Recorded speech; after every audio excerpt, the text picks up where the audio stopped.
All right, all right, all right.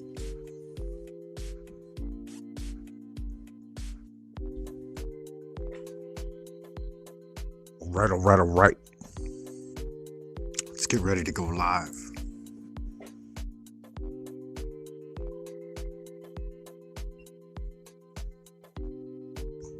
All right, all right, all right.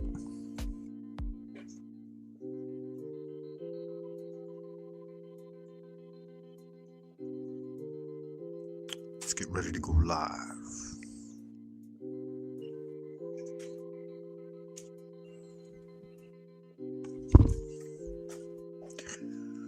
Trying to adjust things here behind the scenes, guys.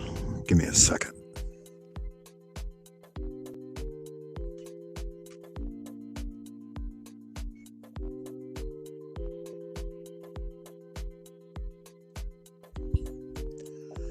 All right, all right, all right.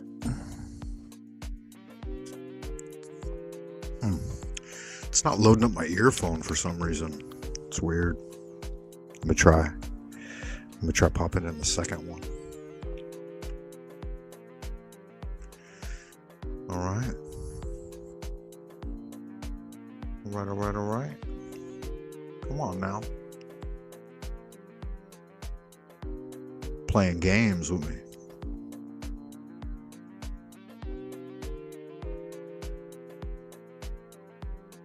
Oh, they're not even loaded up.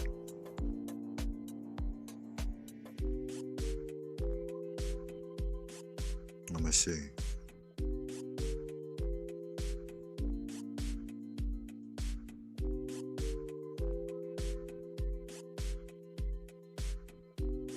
Yeah, I'm gonna have to refresh this window, guys. Wait. What the good goddamn... Yeah, there we go. There it is there. Took a minute to work it out, but it's finally worked out. All right, all right, all right. With no further ado, let's roll that Frank Monday intro one time.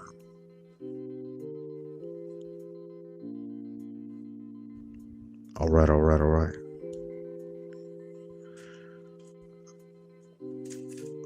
I certainly hope y'all good-looking, sexy people doing all right out in Happy Land tonight. FM Radio, Frank Monday coming at you one time.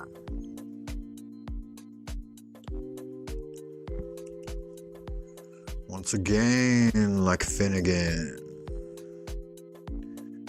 So if you've got a yen to expand your kin, come on over and let's get zen. Once again, here it is here.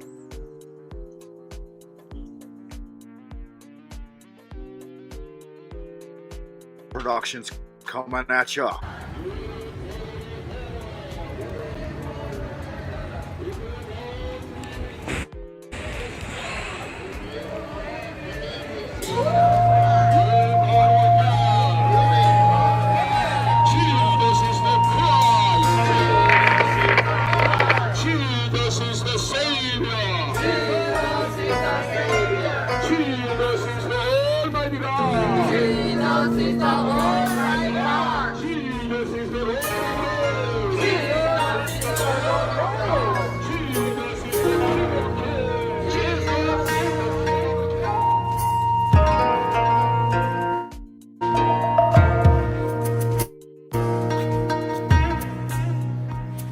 Okay guys, our next comedian is a bit of a treat, to be honest. It is a bit of a treat.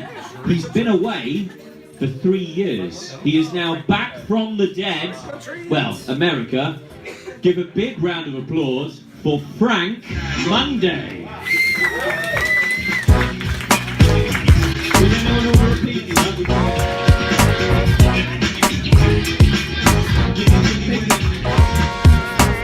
Thank you, Nick.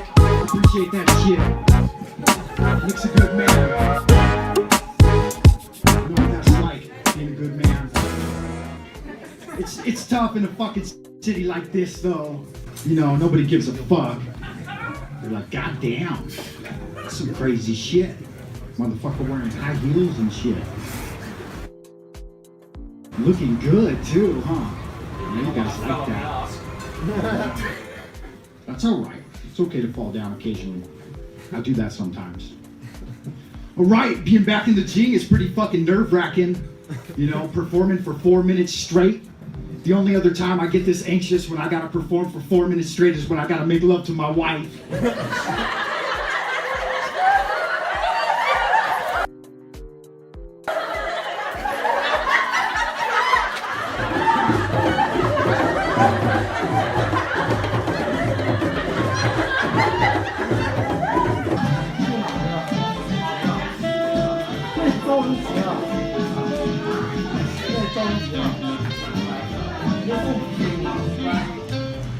Onion ring.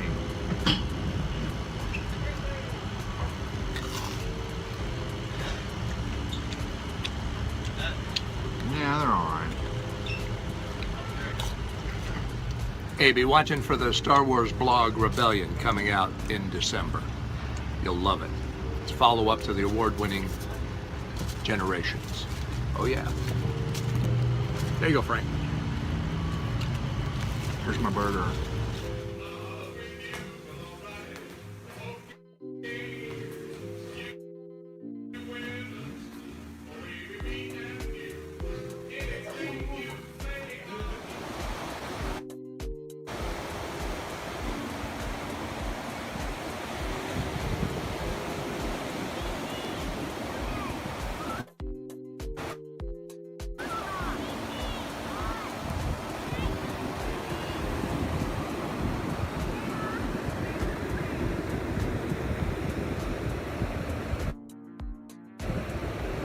Mm. 8 minutes in, man. Takes a minute to get that shit done, doesn't it? Yes, indeed, it does. Takes about a minute. Sounds like my background music turned off.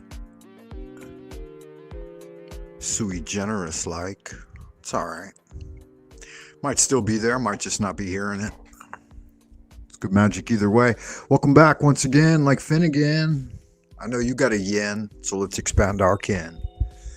Central Kingdom of the Celestial Dragon, Twilight Zone, Old Peking, Frank Monday coming at you with another one. He's a son of a gun. We are far behind the bamboo firewall, broadcasting to you from beyond the veil of the aetherways. We're going to be getting into some Maya now, again. Yeah, it's good magic. We got some other things lined up. We're going to check out the Scholar Warrior from 2024. Let me get this on up out of here. Get on up out the way, bitch. It said get on up out the way. I says move your big old fat ass out my way, biatch. Cause I'm coming through, and I'm moving, and I'm grooving, and I'm jamming to the tunes of Frank Monday's hit single, Get Out the Way. Check it out on SoundCloud or Spotify or wherever you get good music.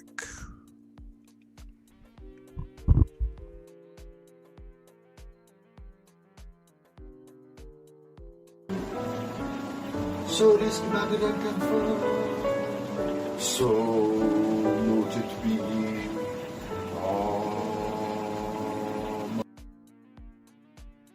In conjunction with the 100-day challenge. In conjunction with the 100-day challenge.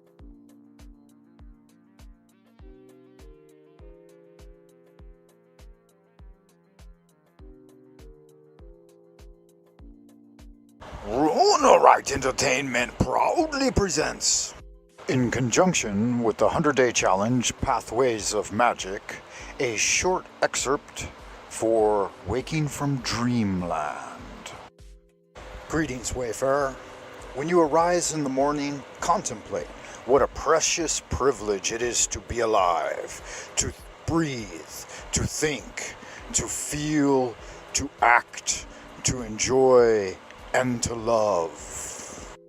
Because, after all, love is the law. Love under will.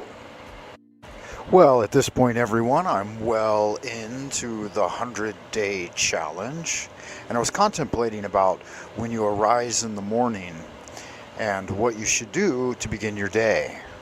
I think there are some different things you can go about. Here you can see me getting up first thing in the morning. And here I was just putting some gentle pressure on my third eye in order to memorize the dreams in my mind. Here you can see my dream journal that I keep at the side of my bed. I'm going to go ahead and grab that, everything first thing in the morning after dreaming, if there was some significant dreaming, and jot down a few key words. I think when you pass from Dreamland back into the waking world, there are a few key distinctions about it. Like, first of all, you could have active recall. Second, you might not remember anything prior to returning from Dreamland. And additionally, you might be roused from sleep by someone else, which isn't the best way. I think the best way is when you command yourself to wake up at a certain hour, and then you wake at that time. Okay, after I jot down a few key words into my dreaming journal, then I will sit in meditation. You can see here that we use the kind of Japanese style of sitting rather than the yogic posture. Take a deep breath in and exhale as you push on the top of the head, the third eye center, under the nose, at the throat, the chest, and then the lower dantian. And then you'll go down into a bow, where you press on the third eye, and stay in this posture as long as you like to wake yourself up in the morning. You can rinse and repeat this action. I do it 3 times, all the while just keeping the mind clear and free from distraction.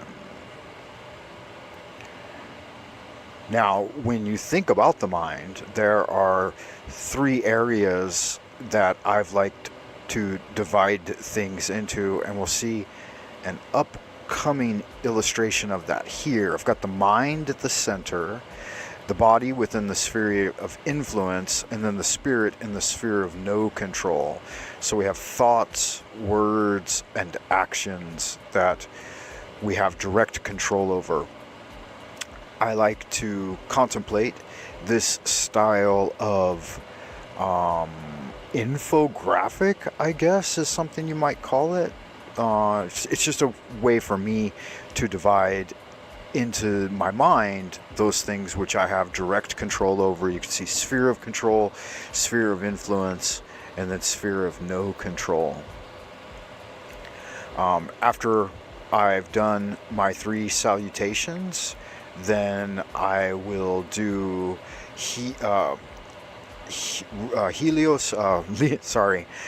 Liber Resh Helios, or the 4 adorations. There's 1 in the morning, 1 at noon, 1 at sundown, and then 1 at if you waken at midnight or before you go to sleep at night. Here I'm just going to sit and do my basic seated meditation, where I'll do some alms and some deep breathing, and then here's where I'll really flesh out maybe some of the imagery that came to me from Dreamland. Of course, there's lots of waking up exercises that you can do, rubbing the face, twirling the head, this kind of thing. This action I'm doing here is pounding the sternum, and I do this 50 times every morning, or anytime I need to. It's said in Taoism that there is a spirit elixir at that area, and if you pound it then each morning, then it'll actually contribute quite a bit to your longevity and give you more spiritual energy throughout the day. That was just the overview of the 100-day challenge. And so after I've done all of that for my morning wake up, I'll cruise over here and make myself a cup of coffee. Then I'll engage in some prayer.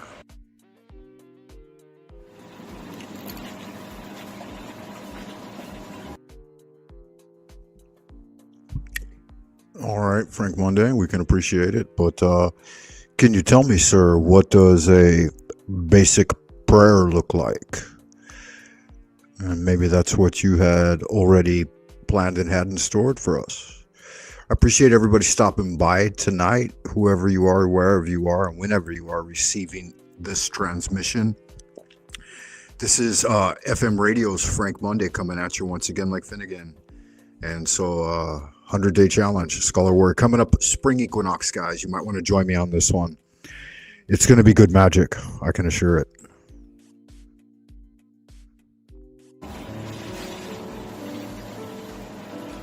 Holy art thou, Lord of the universe, the vast and the mighty one, creator of heaven and earth, maker of all things visible and invisible.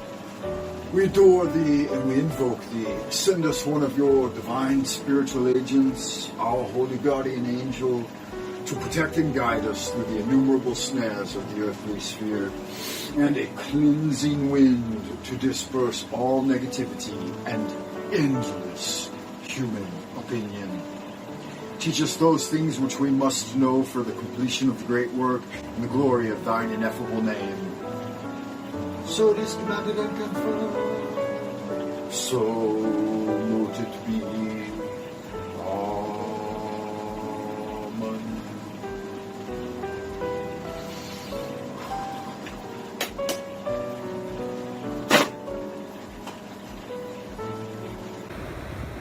Thank you for stopping by, everyone. Good luck with the 100-day challenge and good magic. Right Entertainment proudly presents. Yeah, all right. So that's a prayer I came up with based on the Arbitel of Magic. And it's just basic incantation to get the day going. I like to use it throughout the day. A couple of times a day, really. Of course, I'm still doing the Liber Helios, but I like to use that one, the Lord's Prayer, and a couple of other prayers, Invocation of Total Integration, and some others, depending on the situation and the mood. But I'd say at least each prayer gets recited daily, if not multiple times per day. So it's just a part of my practice. I thought I'd share it with you. You might enjoy in doing something like that of your own. I would suggest writing your own poetry, incantations, or prayers that are uniquely suited to your own aspirations and what you're up to, right? Get those ready for yourself and don't be afraid to do it. Do good magic. Oh. Hail unto thee who art raw in thy rising, even unto thee who art raw in thy strength, who travellest over the heavens at the uprising of the sun. Tahuti, god of magic, standeth in his splendor at the prow, and Ra-Hor abideth at the helm. Hail unto thee from the abodes of twilight. Remember, O neophyte, goodness alone is power, silence is strength, will regaineth omnipotence, and love lieth at the foundation. For is not love the law? Love under will, and do what thou wilt, shall be the whole of the law. We're going to let Israel Regardi lead us through the invocation of Tahuti. With no further ado, got to drop this one and bring up the other one. Let's get into some good magic, y'all. Relaxation. It is important that all the exercises on all of these tapes be performed regularly. Sooner or later, some salutary results may follow. It's the wrong video. You might then wish to offer up a prayer of thanksgiving at the opening of each practice session. That's okay. Use your own imagination and ingenium to compose the kind of prayer that's... Yeah, he's just repeating what I said. We'll see what he's got here for us. This is a little bit of a different thing than I was expecting. I think I loaded up the wrong video. That's okay. We'll double check this one and see what we've got going on. And I'll be here for you if you need me. I then wish to offer up a prayer of thanksgiving at the opening of each practice session. Use your own imagination and ingenium to compose the kind of prayer that suits you and your own beliefs, rather than follow slavishly some already existent prayer, no matter how excellent it may be. At the root of all systems, metaphysical or occult, relaxation of physical and mental tension is considered a prerequisite. Unfortunately, most systems contain only a rudimentary technique inadequately developed for the use of the new student or beginner without any assurance that it will produce results. I want to present a time-honored viewpoint that is repeatedly confirmed with usage of the newer scientific techniques of biofeedback. First of all, the student is to lie down on his back on any hard surface, or on a bed with a firm mattress, or on a table covered by a thick blanket. A well-carpeted floor has been known to be most satisfactory. For some, a small cushion is permitted for the head. The basic idea is to let the hard surface support the body. Too often, when lying down, we remain fully tensed when we should permit the muscles to loosen up altogether. Thus, we support our bodies with much too much tonicity instead of letting the hard surface do the supporting for us. He must give himself wholly up to it. A few deep sighs will prove of inestimable value. He should engineer some rudimentary relaxation of the diaphragm, the big muscle separating the chest from the abdomen. What is proposed then is for the student to consider in his imagination every part of the body from brain to the tips of the toes.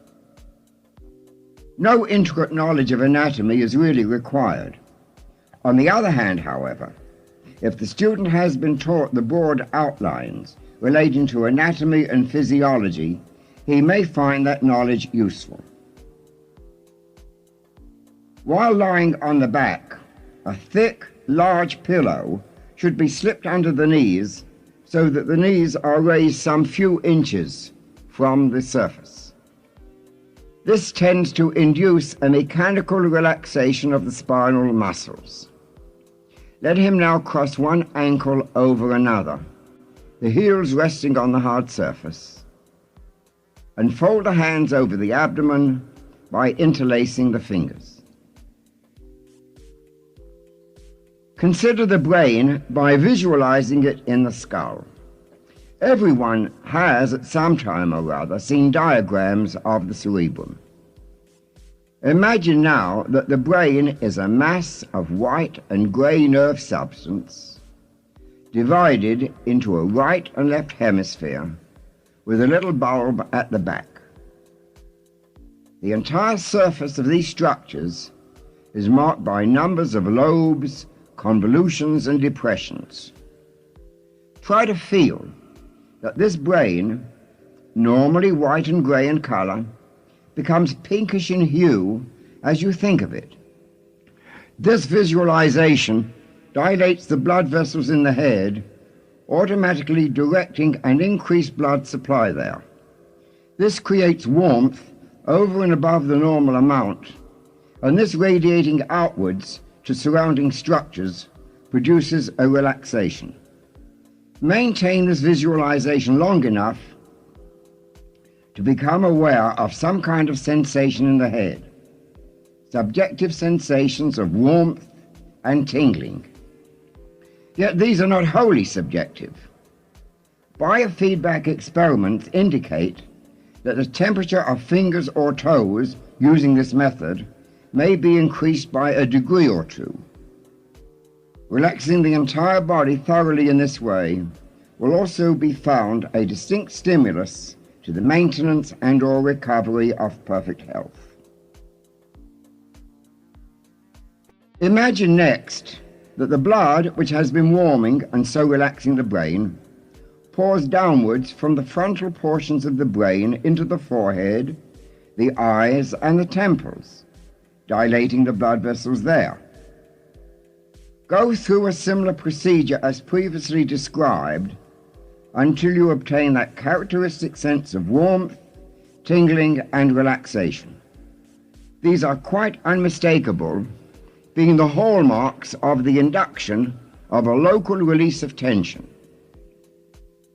Passing contemplation downward to the ears, reflecting also on the inner ear mechanisms, the cheeks of the face and the nose.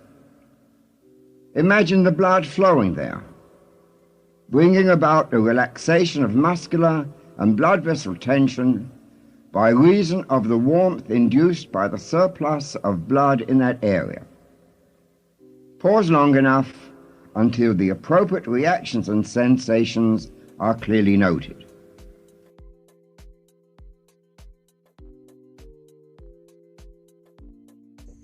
Yeah, it doesn't seem to me that that video section was complete. And that's probably why I uploaded it erroneously. Not to worry though, it is what it is. It's good stuff nonetheless. Anyway, you can get into good magic and good relaxation. Nothing wrong with that. I could guide you through Wayfarer. We've been through some hard times recently, you know, and we're going into better times. I think that it typically plays out that whenever the world signals war, it's because the people of the world have kind of lulled into a passive, peaceful state. And you don't have to be lured out by that, right? You don't have to let the warmongers rattling their sabers and banging the drums of war tease you out of your hibernation. Early too, right? It's only January. As mammalian creatures in the northern hemisphere, we're supposed to be laid back and chilling. We don't got to push too hard. We don't got to get nothing done. Fuck, everything's dead. All of the chi, or life energy, has returned to the root. And so you have the 4 stages of growth, right? The energy of winter is underground, frozen on top. Everything's dead. Deciduous foliage, perennials, annuals, even the evergreens. Everything has returned their chi energy to the root. So the nature of winter is to be hiding.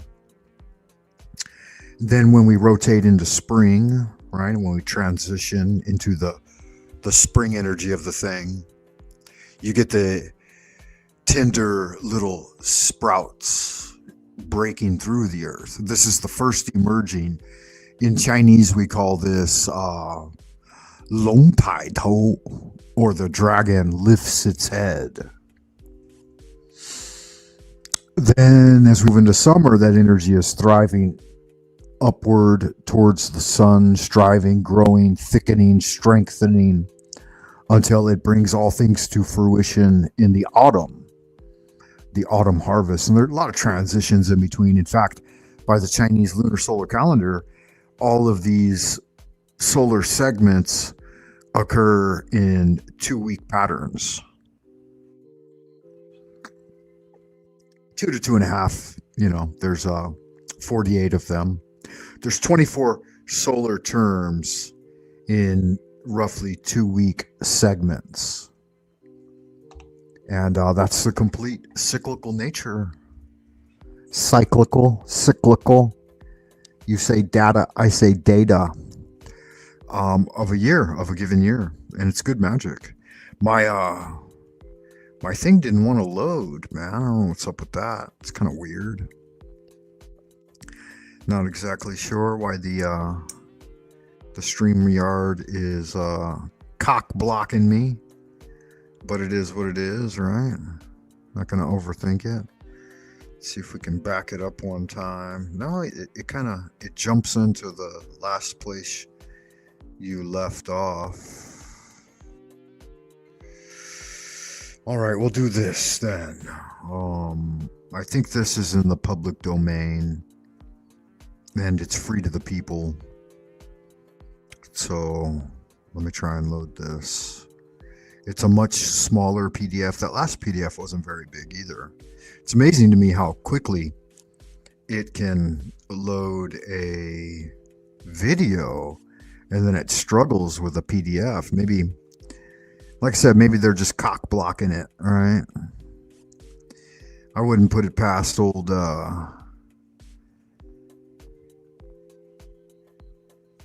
StreamYard to do that. Okay, this one seemed to process pretty quickly. See if I can't add it to the stage one time. Yeah, looking good, huh? Can you guys see that all right? I think y'all good-looking, sexy people out in Happy Land can see that all right. So we've got the old Peter J. Carroll's Chaos Magic in a Nutshell, and kind of magic in general, right? He's building off of Aleister Crowley's definition of magic. He says, in chaos magic, we treat belief as a tool of magic rather than as an end in itself. Thoughts are not facts. Belief attracts confirmation. Nothing has an ultimate truth. Anything remains possible. No ultimate truth. Anything remains possible. New TARP. It says V prime language. I thought it was E prime language. We prefer the precision of V prime language and thought. After all, nothing really is anything else. Of course, in all probability, in a probability-based universe such as this, allegedly, some things remain more possible than others. Fortunately, we can precisely calculate how much probability distortion a given act of magic will produce using the following equation.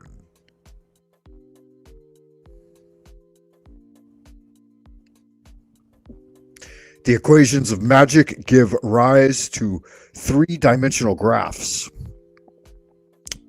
The first of which, traditionally known as the tripod of Stochasticos, shows that an event with zero probability of natural occurrence can occur under the influence of sufficient magic. Unfortunately, the ingredients of the amount of a magic applied to the situation, the spell, do not equate to easily measurable phenomenon. Where G equals gnosis, two particular altered states of consciousness, L means the magical link, S means subliminalization of intent, and B means belief. To achieve maximization of all these factors, the magician may in practice utilize wands, robes, the astral temple, sigil magic, barbarous tongues, rituals, and other means of egress from normal states of mind, even though in theory a supreme exponent of magic could achieve it all whilst sitting quietly in a chair or standing in a hallway, as I once did. Rather like a mathematician working without pencil or paper, wastebasket, blackboard, geometry instruments, books of reference, or a computer. In a technique somewhat analogous to a mathematician, using the vast store of axioms, theorems, and conjectures developed by other mathematicians and suggested by nature, magicians evoke and invoke various real and imaginary entities, archetypes, and egregores on the basis of the experimental belief that the universe probably contains something somewhere that knows how to do anything or to confer any knowledge or ability the magician might require. Yeah, it's good enough, right? Pascal's wager right there. Just what that something might consist of remains a subject of ongoing debate and metaphysical taste. Proclivities, as it were. In some cultures, magicians have applied to the ancestors or the dead or to the spirits of totemic animals or natural phenomena. In others, they have invoked entities from the pantheons of pagan gods or the saints and lesser spirits of monotheistic religions. Some contemporary magicians prefer to experiment with the belief that their own subconscious either contains astonishing knowledge and at the quantum level, maybe, right? And power that it can somehow tap into such things using, and here he says it, some sort of quantum non-local psychic network, the Aether Net. This can include sources of alien extraterrestrial intelligence as well. Either way, such spirit guides seem best interfaced with by personifying them as animate entities, as our neurophysiology has largely evolved for such forms of interaction. Work with entities requires considerable skill and discrimination. As with people, some talk rubbish, behave unreliably, and have only menial abilities, whilst others display towering genius, have extraordinary abilities, and seem worth cultivating as lifelong friends and allies. Yeah, I definitely can discern between the two there. When evaluating work with entities, the magician always needs to ask, do I get out at least as much or more that I put into this relationship? Do my evoked servitors actually distort probability in the required direction? Do my invoked gods and goddesses, daemons and demons actually inspire me to accomplish more than I could by ordinary means? And if not, you need to reassess your relationship with them, right? ROI. Whilst the supreme exponent of magic in principle invoke or evoke anything by pure will and imagination alone, many of us seem to end up with a temple full of tools such as candles, circles, triangles, tomes of mythology, servitor ground sleeves, and images and sculptures of ancient, syncretic, and synthetic god forms and demon fetishes. For an extensive grimoire of entities suitable for invocation and evocation, see Epoch, the Esotericon, and Portals of Chaos. That's it. That's the extent of the document there, guys. That's the whole thing. It is what it is, right? Wow, what a thing. Kind of a big deal, right? If you haven't read it before. I did a professional voiceover level of reading that. If you go back and edit the mistakes out, that's ready for publication right there. It's good magic, man. I can appreciate it. I've got some videos on here made by myself that I've watched hundreds of times. One of them is The Alchemist by H.P. Lovecraft. There's a couple of mistakes in it which irritate me. I might redo it at some point. But good God, its level of dictation is near perfection. Really, really good. But That's just me jerking myself off, right? But yeah, it turned out really good. It took a long time though. I think it took me about 8 hours to knock that one out. And by the end of editing, I was already pretty tuckered out, and that's why some of those errors slipped through. So that's Peter J. Carroll's exposition on chaos magic. Let's get Dr. Angela Puca's assessment. Sit back and enjoy, right? Listen quietly while a PhD level scholar gives us her breakdown of the thing. I will roll back that volume just a hair. Yeah. And this gal here, she's really my cup of tea. With no further ado, Dr. Angela Puca on chaos magic. Are these the core practices in chaos magic?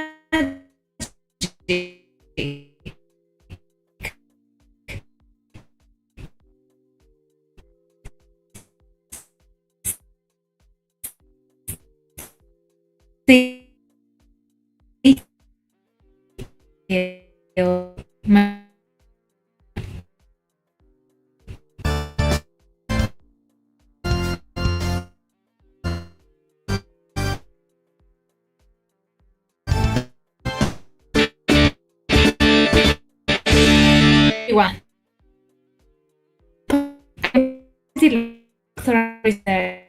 And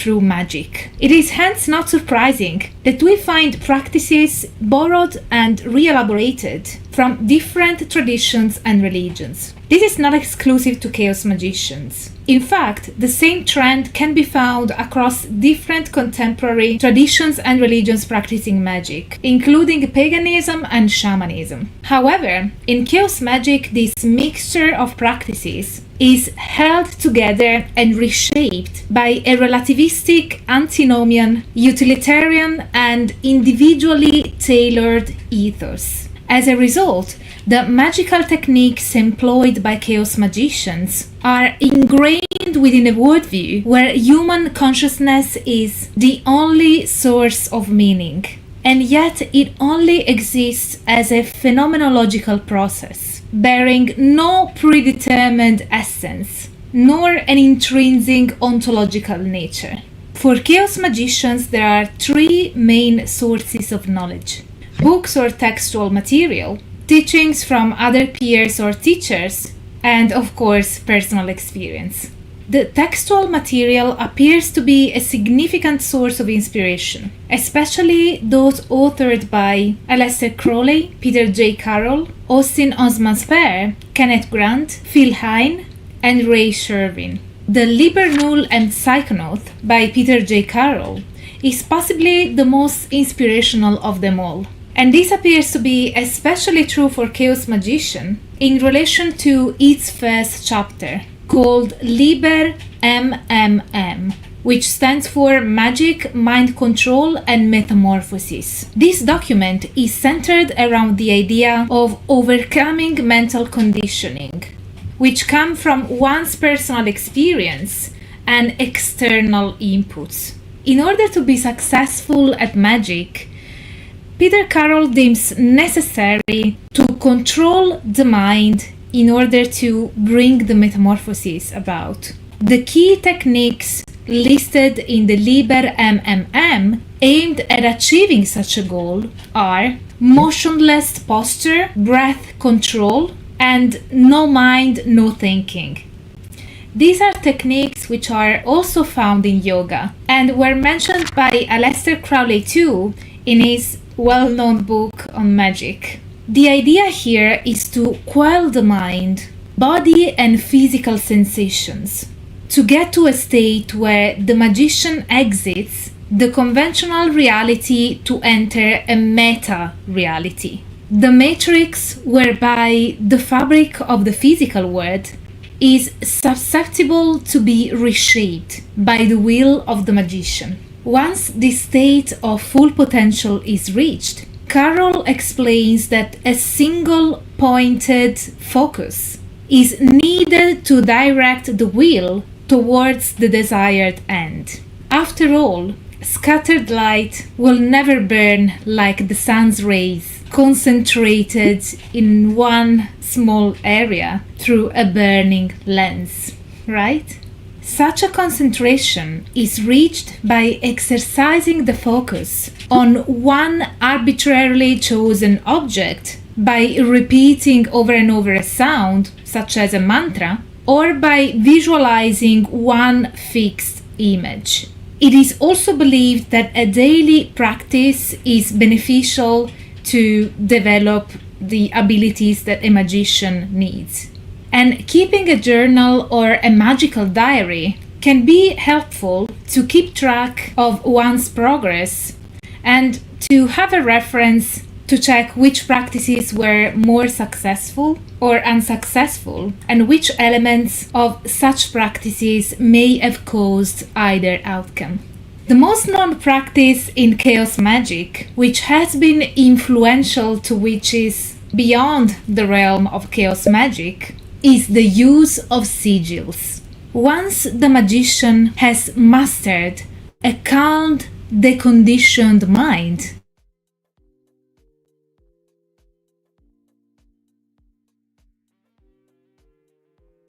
ready to cement or seal their will into a physical token to bring the intended change about. This is what the sigil is, and it was originally devised by Austin Osman-Spare. As Hoodman highlights, while many ceremonial magicians treat the magical wheel as the teleological endpoint of the spiritual progression, chaos magicians tend to identify the wheel with Kia or chaos. In this sense, chaos magicians articulate a postmodern ideology in which the wheel does not represent the realization of one's essential spiritual nature, but rather a tool to generate the metamorphosis. The magical wheel is actualized through the gnosis, a state where the boundaries between subject and object fade, and the single-pointed focus is believed to pierce through to affect changes to one's reality. The role of the sigil here is to be charged by the will of the magician in the aforementioned state of consciousness, to seal the wheel and bring it to physical existence while the fabric of reality is still permeable in the state of gnosis. As a result, the sigil is believed to act as an anchor between the realm of potentiality generated by a state of gnosis and the physical realm of the ordinary reality. As such, it will represent a trigger to the unconscious mind of the magician, to their will with the capital W, to turn the intended potential into actual manifestation. And keep in mind, it is somewhat non-personal in that if you utilize this type of inquiry into this realm, you may or may not get the blue 1968 Blue Beetle that you requested, right? It might be a 1969 baby blue beetle.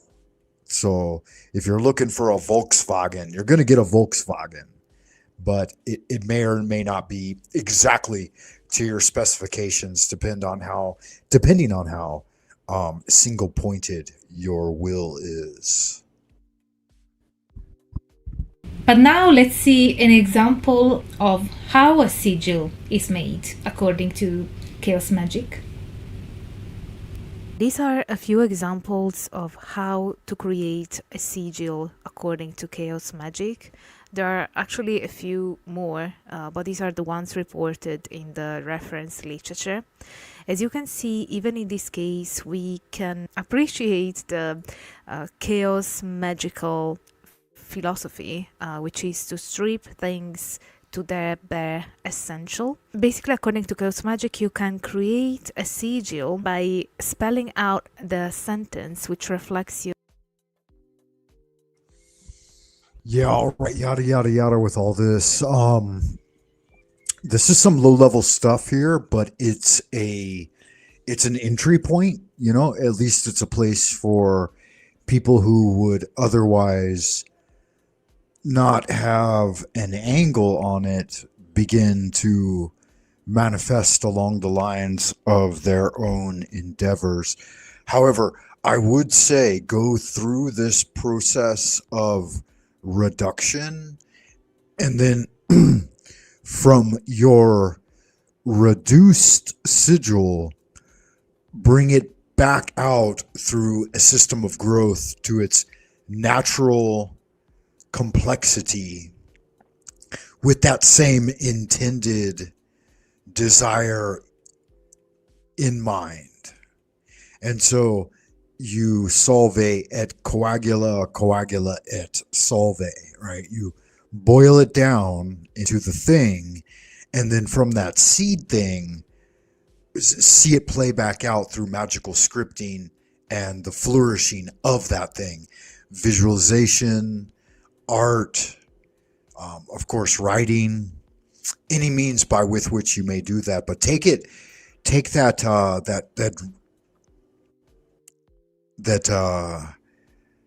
thought seed as an egregore, and then remanifest it into a state of completion and fruition. Far more useful than just boiling it down. You've got to boil it down and then grow it back up. The homunculus, as it were. The magician's wish, and then remove all the repeating letters, and then the remaining letters will be assembled in a way that makes a graphical image, which then becomes the sigil. The same occurs with the pictorial representation. For example, I can assume in this case it is a man with J as their first letter, and perhaps there's the intent of healing or some other intent. But even in this case, the repeating lines tend to be removed, and only the bare skeleton without all the repeating parts are stripped, so that only the essential visual element stays and then gets reassembled into a graphical sign, which becomes the symbol. Then, as the third example, we have the mantra. We have the formation of a mantra using a similar method to the first one, but in this case not to the purpose of creating a graphical sigil, but to the purpose of creating a mantra to be repeated. So this is it for today's episode. Before we wrap the video up, please allow me to introduce to the Inner Symposium my new patrons and new channel members. Thank you so much for joining my Inner Symposium. It really means so much to me. You are the reason why I'm still able to keep this project alive and divulge freely and on a public platform the academic study of magic, esotericism, the occult, and related currents. So thank you with all my heart to those who just pledged and to those who stay pledged. Now, if you like this video, smash the like button, subscribe to the channel, activate the notification bell so that you will never miss when I upload a new video. And do let me know in the comments what you thought of this video. What is your experience with chaos magic and whether there's anything that you feel I missed out?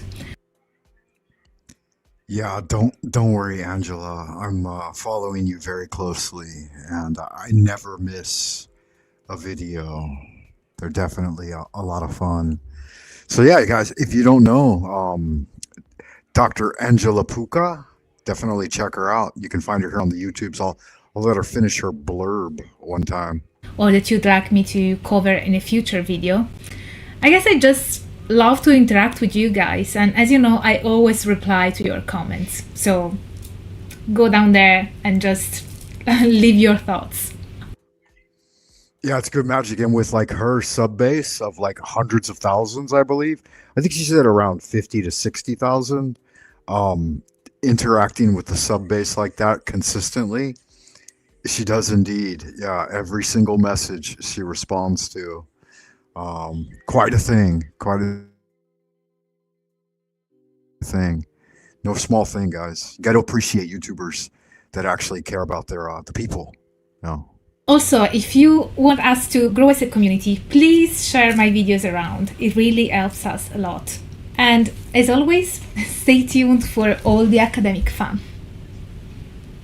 Bye for now.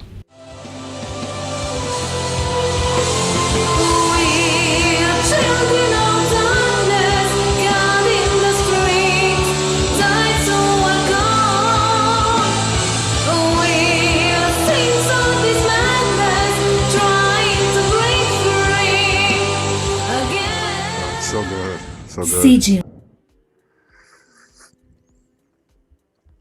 Really good magic right there. Can appreciate it. I hope you can too, Wayfarer. Wherever you are, whoever you are, and whenever you may be receiving this transmission, I remind you, this is Frank Monday broadcasting to you from the Central Kingdom of the Celestial Dragon, Twilight's own old Peking, going live once again like Finnegan. It'll be probably the only opportunity that I present this week, because I've got a work week of busyness ahead of me. Sunday night here, 2026, getting in it to win it, and yeah. So we got a little bit of time together, Wayfarer, just a little bit, maybe another hour. Who knows? We'll see what the future brings. But there it is. There, I'm going to go ahead and throw it up. Your beloved Grand Wizard of the Esoteric Order of Dagon, Frank Monday. All hail the Father Dagon. All hail the Mother Hydra. The stars have aligned. The shining trapezohedron emerges. And Cthulhu is risen. Yeah, blessings. Blessings to everyone. Let's have a little look at what's coming up in the future one time. Swang! Lunar Light Entertainment proudly presents. It's the Monday Night Swing Review with Frank Monday.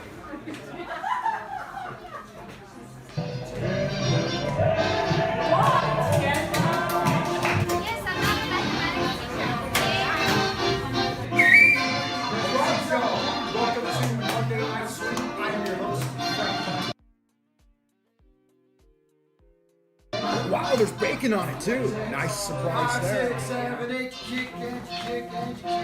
Oh, shake it and shake it and shake it up. Shake and shake and shake it up. And you half break. Push and you push and you cross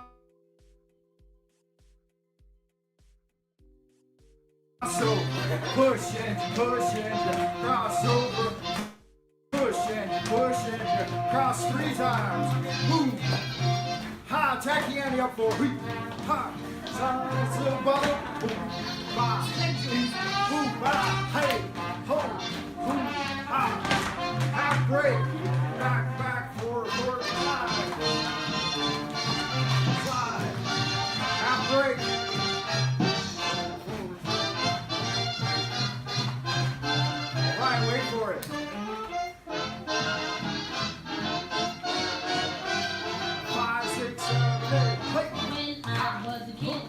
Thank you for watching Lunar Light Entertainment. Have a great day. Yeah, that was a big night at the Hot Cat Club. We ended up having about 50 cats in there swinging their things, and 35 gals maybe, right? 15 dudes. And it got tiring towards the end of the night. That was just the beginning of the night there. About 25, 30 people showed up for the beginner class. And then the beginners chilled out for a little bit after class while the intermediate class rolled out. There was about, I think, 15 or 20 of us in the intermediate class that night. And then when we broke it down into free dance, get some DJing going on, I think we got up to about 50 folks in that little room, man, because it's not a big dance floor, as you could see, you know. The Hot Cat Club. Why they call it the Hot Cat Club? Because it used to be a restaurant. Yeah, shout out to Nico Martinez. I certainly appreciate you, brother. And I appreciate y'all good-looking people out in Happy Land holding down the fort, whether you be receiving this transmission now or later or sometime in the past, you know, from when you hear my voice. You never know. You never know what's going on, man, what people are getting into these days. Let's go ahead and roll right in to the next clip. We take a brief, as it were, music break so that we can highlight Dweller of the Dark.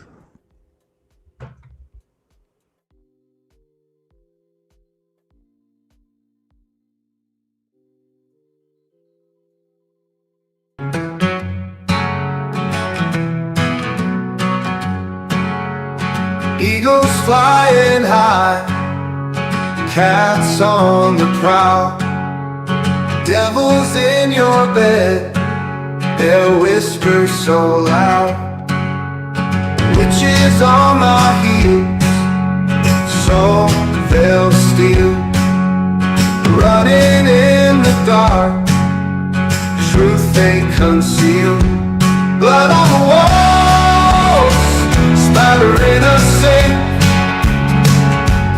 God can't help the dead, no time to think. Hounds howl at night, shadows in the light, fear in every breath, eyes wide with fright. Cards dealt by fate, no way to escape. Threads getting tight, can't see the daylight. Blood on the walls, splattering a sink. God can't help the dead, no time to think.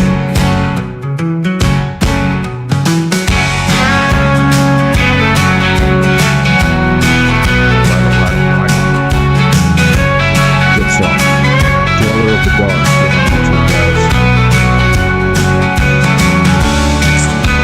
Audiobooks, music, and more. Check them out.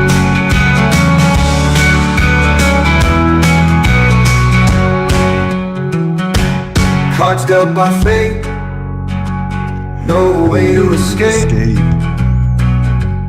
Threads getting tight, can't see the daylight.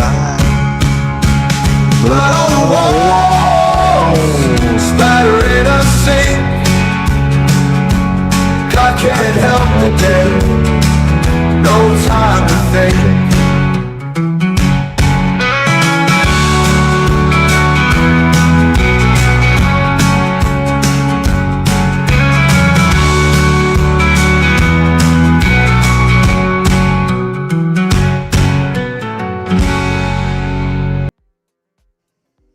All right. That was Dweller of the Dark with God Can't Help the Dead. Let me See if I can't find that tag one time for you guys. It's in the old doobly doos here, one by one, looking through them. There it is there. www.boobtube.com/ at Dweller of the Dark. It's good magic, man. Make sure you check him out. Tell him Frank Monday sent you. If you don't, I'm going to hunt you down. And I'm not going to be happy about that.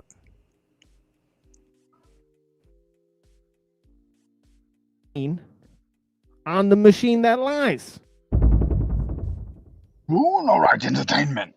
Basically, on the stream, The Machine Lies, we're taking a very critical look at technology. So the reason we're doing that is because we're looking at the medium that is used to communicate, right, and transmit information, right? We don't think that any form of mediation is neutral, right, but it's laden with values. And so I think that the well has been polluted by technology. So obviously we take a critical look at technology, right?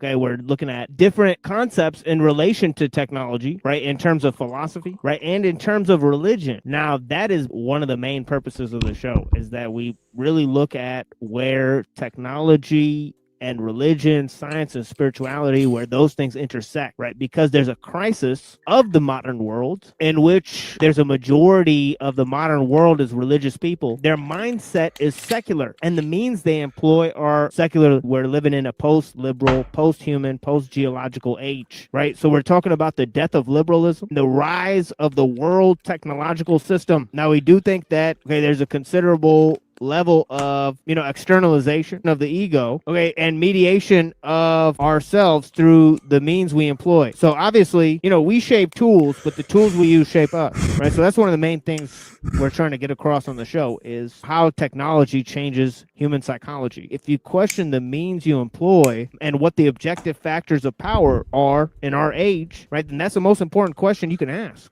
Right, that's the most critical stance you could actually take, right? Like, most people don't question, how or what means they use to question, to ask the question itself, right? So we're actually taking a critical look at technology, right, as a primary form of communication, as an objective factor of power in our age, right? And we think that basically we're assuming that a lot of the stuff that we see through this medium is totally made up, right, fabricated, and that is based on the fact that it is artifice. It's produced by a machine, right? So we talk about the lies of the machine on the machine that lies.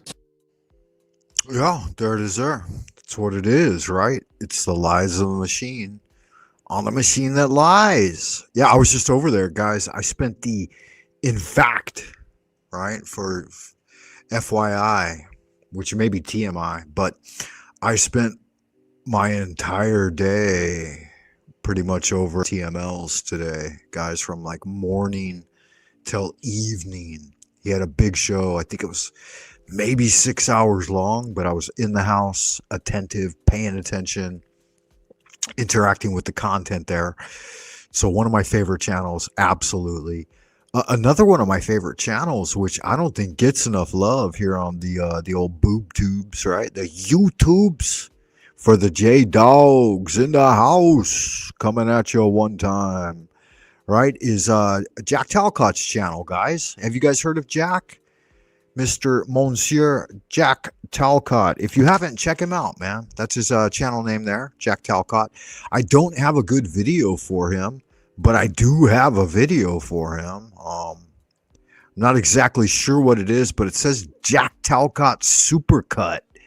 So just to give some context for this, I don't remember exactly, but I think it's something to do with Steven. And I think it kind of showcases the kind of life coaching that you'll get over at Jack Talcott. And so we'll check it out one time, but don't fucking lampoon me. If you're out there, Jack, you know I love you. Don't lampoon me for showing this supercut, because it's in line with presenting channels here. And you don't have a 2-minute blurb that you've made available to the public for us to run to support your channel. So here's what I cut up the other day, about a year ago now, maybe 6 months ago. We'll see what it is. It is what it is, right? It is what it is. It may not reflect the opinions or sentiments or beliefs of Frank Monday himself. and so we'll just have to feel it out. Then maybe we'll do some commentary on the back end of it to see what it's all about.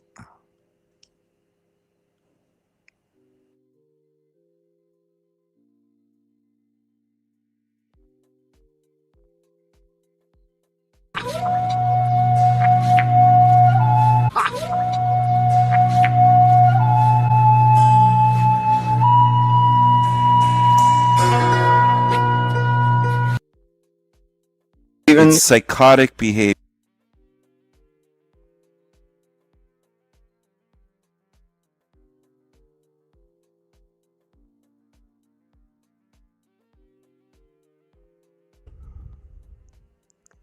Yeah, blessings to the people. Apologize. Not sure what happened there.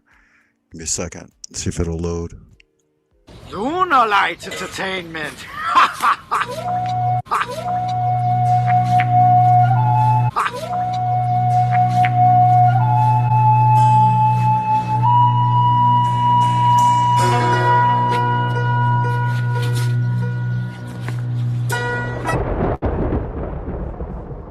Hello. Jack Talcott exposes Jack Talcott.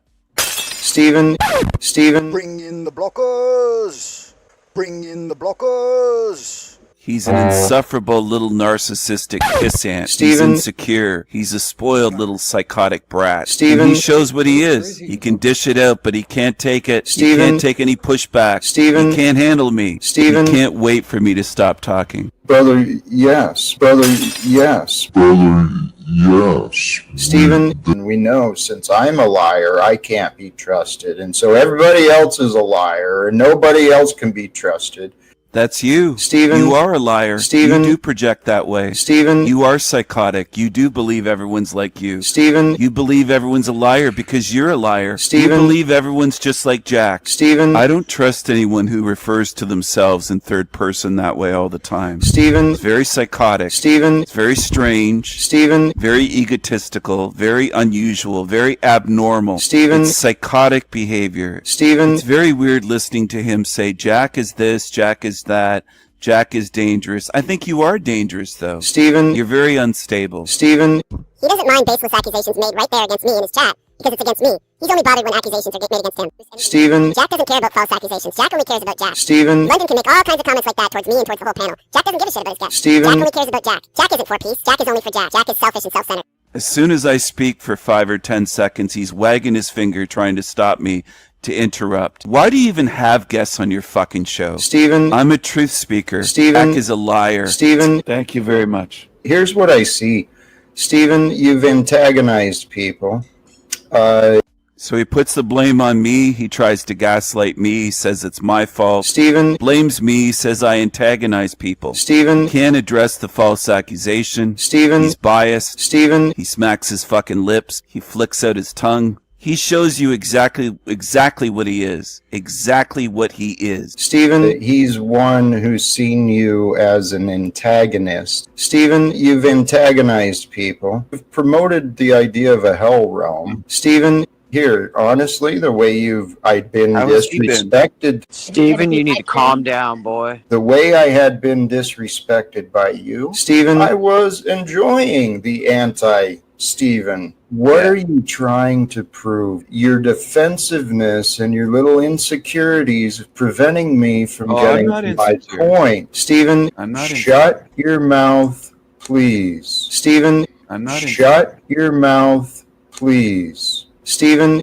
shut your mouth, please. Stephen, I'd love to shut your mouth, you little pissant. Stephen, you need to calm down, boy. And your irrelevance is shining, Stephen. Okay? So the holy peacemaker calls me irrelevant. I'm an intelligent being. I bring comedy, entertainment. I bring excellent points that match up with reality. You're an insecure, jealous little fucking pissant narcissist. I've tolerated you. I've put up with you. Stephen, I've tried to enjoy you here on this live stream. You're full of shit, Jack. You're full of yourself. You only enjoy hearing yourself speak, you miserable little pissant. Stephen. You miserable little narcissist. You homeless bum. You're a failure in life. Stop blaming everyone else for your failures. I don't really give a shit right now, Stephen, about you and your personal problems with London. Stephen, I will not continue your egoic nonsense here with me. Stephen, great, get over it. Is that fair? Am I wrong? Did I fuck up? I feel like you're mad at me, Jack. You're a loser and a failure. You're not relevant in the world. Stephen. You're just seeking attention. Stephen. You're an angry little narcissist. Stephen. Throwing a tantrum. That's all that you are. Stephen. Every day. Jack is insecure. Jack wants attention. Jack is a spoiled little crybaby. Jack wants everyone to care and listen to Jack. No one cares about what Jack is saying. No one believes you. You're a bullshitter. You're full of shit, Jack. You're a loser. You're a narc. And that's what everybody's showing. Thank you. Nobody really cares about what Jack's message is, and that's what everybody's showing. Thank you. That's pretty much. Thank you for pointing out the obvious. What bothers me about Stephen is that he's, number one, as I've said, he has been very offensive and disrespectful, not just towards Jack Talcott's name, but towards many people. I know Stephen is irrelevant to me. He's proven that over and over and over. He claims some sort of superiority as though he's got some value just by being here. And he's proven over and over and over that, yep, he hasn't helped me a bit. I don't mind being taken advantage of, but give me something that I want. You're very disrespectful. You don't appreciate when people try to help you. I'm not going to give you shit. Nothing. I'm not giving you anything that you want. You've been ungrateful. You're disrespectful. You're a fucking narcissist. It's like, holy cows, man. It's like, holy cows, man. He does compare himself to God. He believes himself to be Jesus Christ. Jack has delusions of grandeur. Jack is psychotic. Jack is very dangerous. Jack is very dangerous. It's like, holy cows, man. Look at him. Just look at him. His body language reveals a lot. It shows what he is. The way that he reacts to people. The reactions on his face. Shows everything, if you pay attention. Shows everything right there. It's all right there for you to see. Yes, we all are messengers, and we can affect people within our immediate sphere of influence on a one-on-one basis every single day. Look at him. Just look at him. He shows his disdain, his disinterest, his contempt. Jack only cares about Jack. It's time for me to find the audience of people who want to hear what I'm saying. Stephen has not been that. It's like, holy cows, man.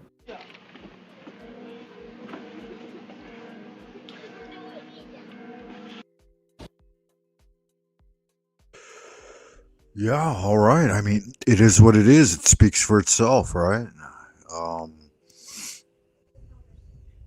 Yeah, I don't know what you think it is or what it is not, but you can check it out at buymeacoffee.com/Frank Monday. Put a little something in the tip jar. We've also got this livewithoutfear.com. You can join the mailing list and get updates periodically about what's going on with the Jack Talcott show. If you haven't told a friend or engaged with the stream, you might like to give it a shot, right? I mean, everybody gets their own response from the universal energy.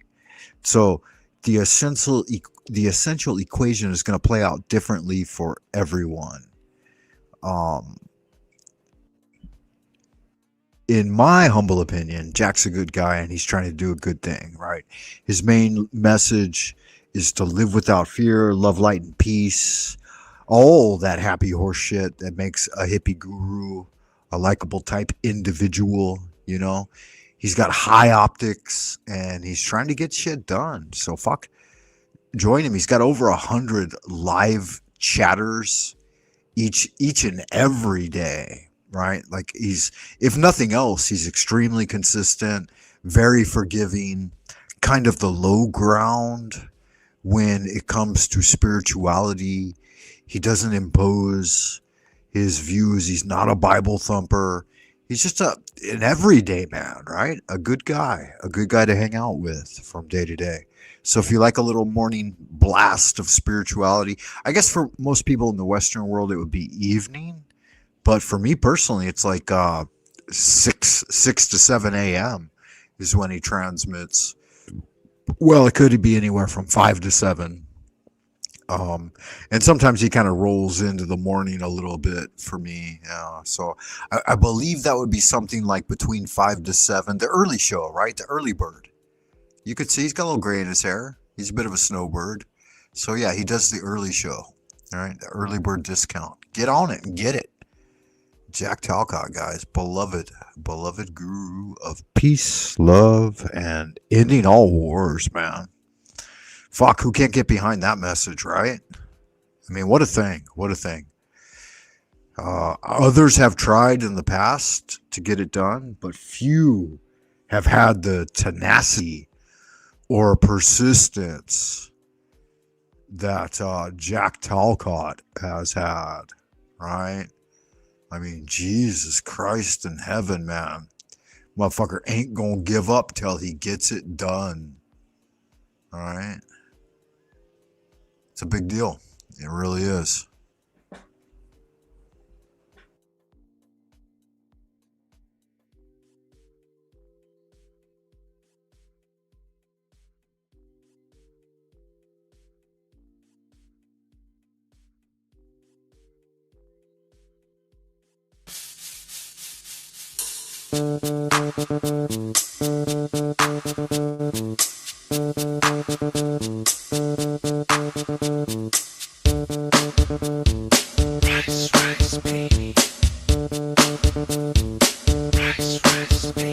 Alright, stop. Put down your tea and listen. Time to talk culinary tradition. Stomach starts churning tightly. Flows in my asshole daily and nightly. Will it ever stop? Yo, I don't know. Ate gutter oil just an hour ago. To the extreme, I rock the twar and the dowder. Light up the sage, stop punks like they bow to eat. Duck neck to consume, that's okay to eat. Just a weird mushroom, deadly. The life's for duration, saving bad food just builds a strong nation. Love it, leave it, you better gain weight. You better just down it, lick that plate. If there's a Chinese, yo, I'll eat it. Take it to bow, tomorrow reheat it.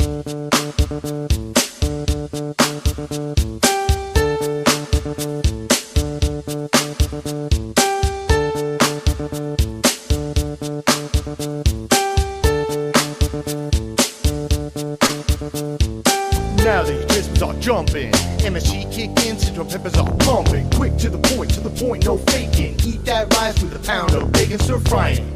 Cook quick and nimble. On the menu can't read the symbols. We can get some soup near Temple. I'm on a roll, it's time to go solo rolling. On my bicycle, gotta find a place that serves egg rolls. Billy's on standby, waving just to say hi. Did you stop? Nah, I just rolled by, kept on.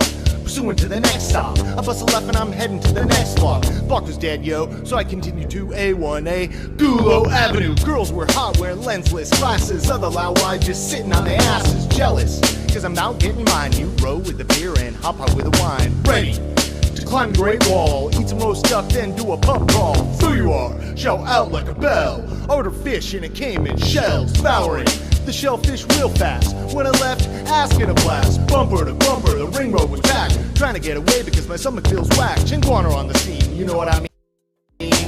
They pass me up, they chowing on some pig spleen. If there's even Chinese, yo, I'll eat it. Take an Instagram, then I'll tweet it.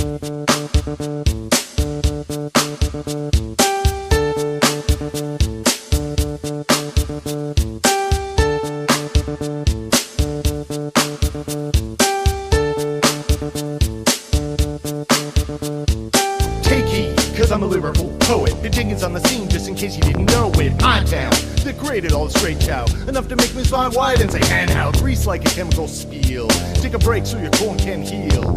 Seasoned and fried, this is a health concept. We make it hot, and you wanna come taste this. Cooks play with the blade, slice like a ninja, cut like a razor blade so fast. Other chefs will say, damn, if rhyme was a food, I'd eat it, that fan. Keep my composure when my sphincter gets loose. Give up the beer, only drink juice. If there's even Chinese, yo, I'll eat it. Health inspection, really don't need it.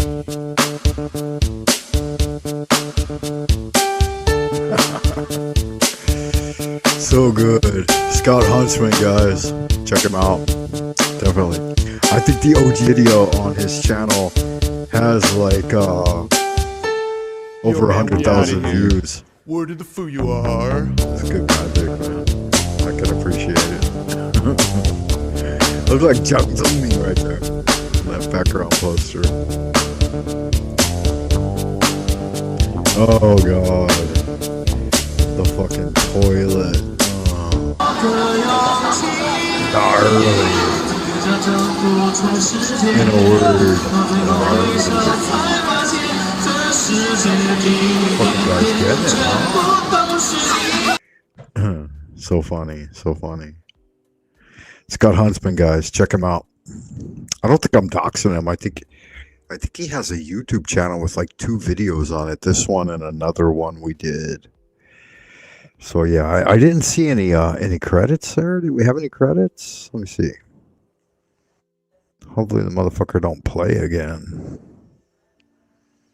Oh, you gotta hit play in order to scroll through it? Wow, that's weird. Let me see what's going on here. Oh, later. Let me see. Edited by Katrina. Yeah, a little bit. Produced by Win Jones and Frank Monday. Did I get cameraman as well? I did the camera work on this motherfucker. Let me see here. Scroll back just a bit. Let's see if I can't zoom in on that. Wow, my computer just froze. It's like zooming in and out. It's like way too much work. My little gay CPU. Okay, pause it. Go back. Gay, gay, gay. So gay. Ain't nothing more gay. Okay. The toilet. Now, let's see when they start rolling credits here. I didn't do the credits here. Written and performed by Scott Huntsman. Music by Queen and David Bowie and Vanilla Ice. Wow, that's kind of a big deal, huh?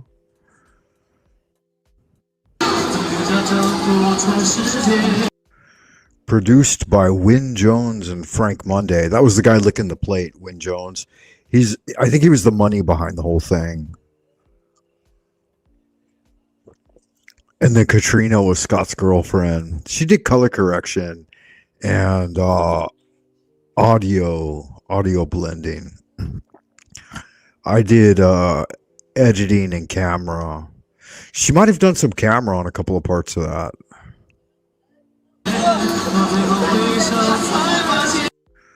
I guess that's it. I guess that's the extent of the credit. He should have given Duty Hero credit, right? Absolutely. He should have fucking... Yeah, I remember this shot. So iconic. Yeah, he should have given Dude a credit. That dancer at the end. I don't know if anyone else really, throughout the entire thing, deserved a credit. But that dude at the end there, man. He was fucking legit. He was the real deal. The really real. The real deal. We got some more videos we could go through here. Excuse me. Pardon me. Jesus fucking Christ in heaven. We got some good stuff going on here tonight, guys. Sad thing is, it's morning for all y'all. Let's see what this is. This might be an absolute fucking nightmare. Don't blame me if this shit goes wrong, guys. I'm just clicking on buttons here. Entertainment proudly present. It's like, holy cows, man. I don't mind being taken advantage of, but give me something that I want. It's like, holy cows, man. Okay, yeah, that was gay. I don't know, man. What do you want? What do you want? Jackie boy. I mean, you could take advantage of him, but good God, right? I mean, you know what I'm saying. There's a lot of motherfuckers out there that will fuck a guy up the ass and not even have the basic decency to give him a common courtesy reach around him. Maybe that's what little Squuzzy Wuzzy. Squuzzy Wuzzy was a bear. Fuzzy Wuzzy had no hair. little squizzy on the balls, right? Little fucking deep squeeze them one time. Jerk that motherfucker. Common courtesy reach around. Y'all motherfuckers don't even know what's up, right? I'd like to play this video, but I'm pretty sure, I don't know, it seems like this homie's kind of in the public domain. And it's not like I've got anything to lose. I think I played it before. It's a good video. I like it a lot. I really like this blonde in this video. It's funny too, because all these dudes are American, but they're totally prepping. What's the word? Pretending. They're pretending to be British, which is so funny, right? Check it out, Selectra. So good, so good. Really, really good. Like, I would say this is probably one of the best rap videos of hip hop. It's kind of a hip hop R&B style video of 2020.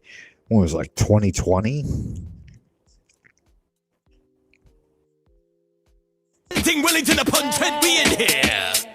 Big up on my Nathan coming through with the ganja roo. Boy, me want to chat to me, guan. Selector.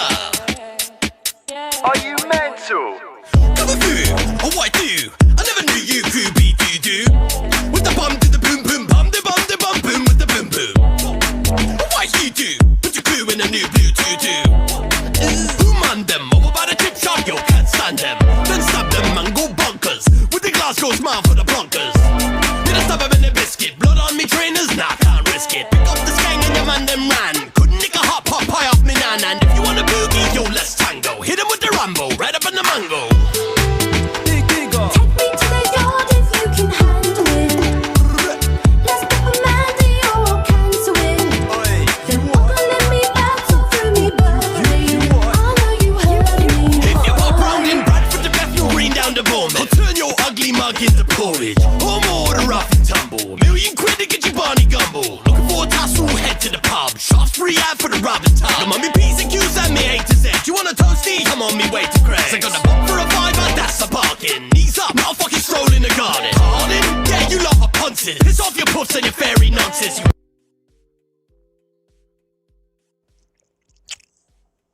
Yeah, it's so funny. That gal right there. I don't remember her name, but yeah, she has the exact aesthetic of my wife when I first met her. 25 and always geared out in sports gear, like kind of yoga pants, but not yoga pants really, but like Adidas, Nike, Fila, and like business casual, right? Off day with the breasts, yeah, just fucking flaunting it. Imagine that gal, but Chinese, right? So funny. She's so hot. What a hottie. I really like her a lot. Anyway. this, so I got your mum up on the pickle. Bonk the old bird till it tickle on the fizzle. Head I got the friend up in the middle. Pipe the old bag right down and get a diddle. Big digger. Take me to the yard if you can handle it. Let's pop a Mandy or I'll cancel it. Then walk and let me battle through me, Burberry. I know you heard me, boy. Man's like, hold on. When they see the Benz that I roll on, y'all want to sip on a potion, trust me. Take me to the yard if you can handle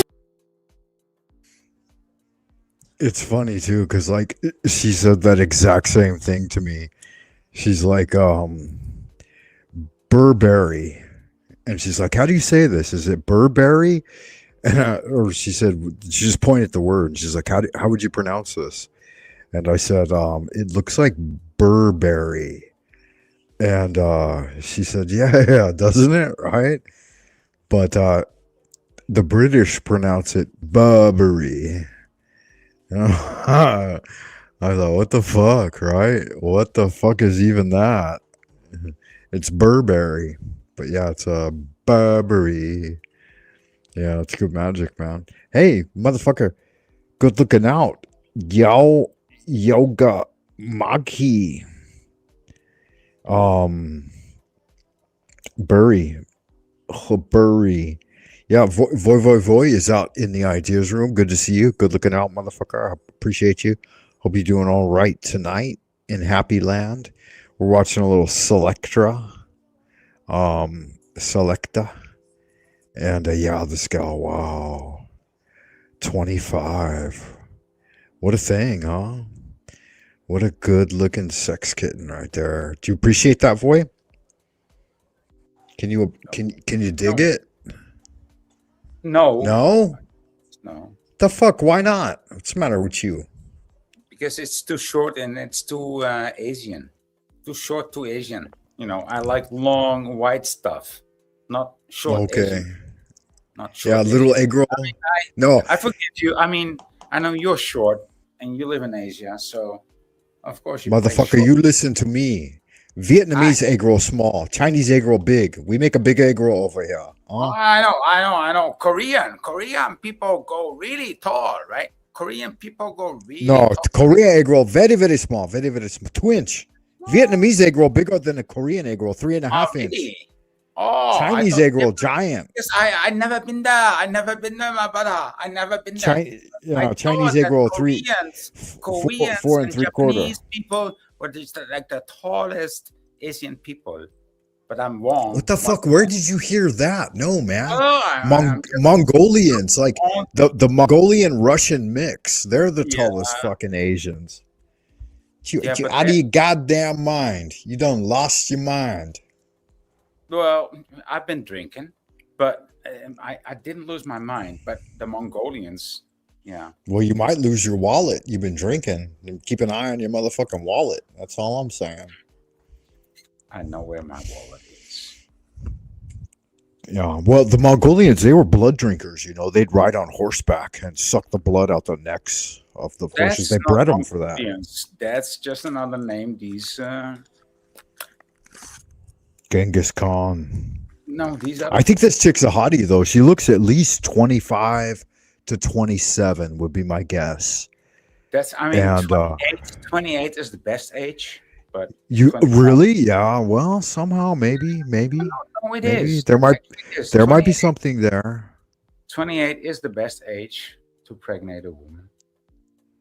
Explain why you think that? No, I don't think that. Look at her That's- fucking wet mouth. Jesus Christ. So moist. What's that? That's a man, baby. Why 28? Why would you say that? That seems kind of old hat to me. They're expired at that point. Isn't that What? past the expire? See, that's Yeah, what's that's wrong past with you. That's what makes you a PDF, dude. Like that's past the 28 expiry date. No, dude, that's ripe. That's ripe. No, I think you're wrong. Starting to get mold on it at that point, man. You got to throw it out. Get a fresh banana. Right? You gotta hurry up. You gotta hurry up, right? And so it's No. just okay. Yeah. So what's the best? Okay. So you don't want to hear this. 15 to 25. They say it's the range. According to the masters, not me. No, see, Not me. That's why you're in Asia and I'm in Europe. See, you don't know. What are you, 28 to 58? No. Like you I skip. mean, it's not bad. That's Dude, at this you point. skip 25 to 28. First you said like, oh, the best is 15 to 25. Yeah, and then what? So what the fuck did you do Yeah. in between that? Like, I heard you. You don't skip want those that. 3 years, man. I That's know- just I pure know you're- madness right there. I know you That's tried when to they be- have their psychotic break. But when I'm calling you out, you won't even allow me to call you No, out. I will. I'll commit. Go ahead. I would never interrupt you, Voy. You saved my life more than once. No, I wouldn't. I would never dare. How dare I?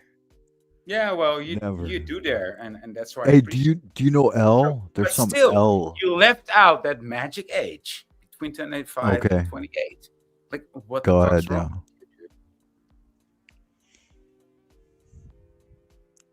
wrong? There's someone in the back right now, Voy. I don't know if you can see it or not, but their name is No. L. LJ. As long as it is, if it's not step hen. Yeah, I don't know who it is. I'm not going to take the risk at this point because we've already run long into the hour. So unless L, quick shout out if you're in the back and you cam up or say something in the chat. Maybe if not, forget about it. Cam up, motherfucker. No, not you, Voy. I know who the fuck you are. I know, but You be sporting them MILFs, 28 to 58. Motherfucker, go get some flaps. I mean, I'm about to sport them gilfs, dude. I mean, it's. Yeah, I can appreciate it. What is the okay, Voy? So here's a serious question. Are you listening? Are you there? Are you still there? Can you hear me? Who? Huh? Serious question. Can you hear me? You all right? What is the oldest gal you fucking bumped uglies with? Okay, so I will tell you. I mean, the oldest gal that I entertained was something that happened to me like a couple of years ago, like 5 years ago. And I was like, I didn't even know how I got on that gal. Okay. Right. And so I woke up like, yes. Start at the beginning. Take it slow. no, that was the beginning. The people want to know. Yeah, there was no beginning. There was no beginning. I woke up. No, it begins somewhere. I woke up in the middle of like a very entertaining, a very passionate kissing, right? And I was like, oh, okay, wow, what a thing. What? I was like, how the fuck did I get here? I was like, well, yeah, right. And I didn't, dude, I didn't know. And I was liar. Like, it's a good kissing, but my long hair, I've got long hair. It started to blend into the kissing. And the girl opposed, and I was like, yeah, but still, it's a good kissing. And so I stepped away from the whole kissing and looked at her face, and I said, wow, what, who, what, how, you, me, what, how? I was appalled. Okay.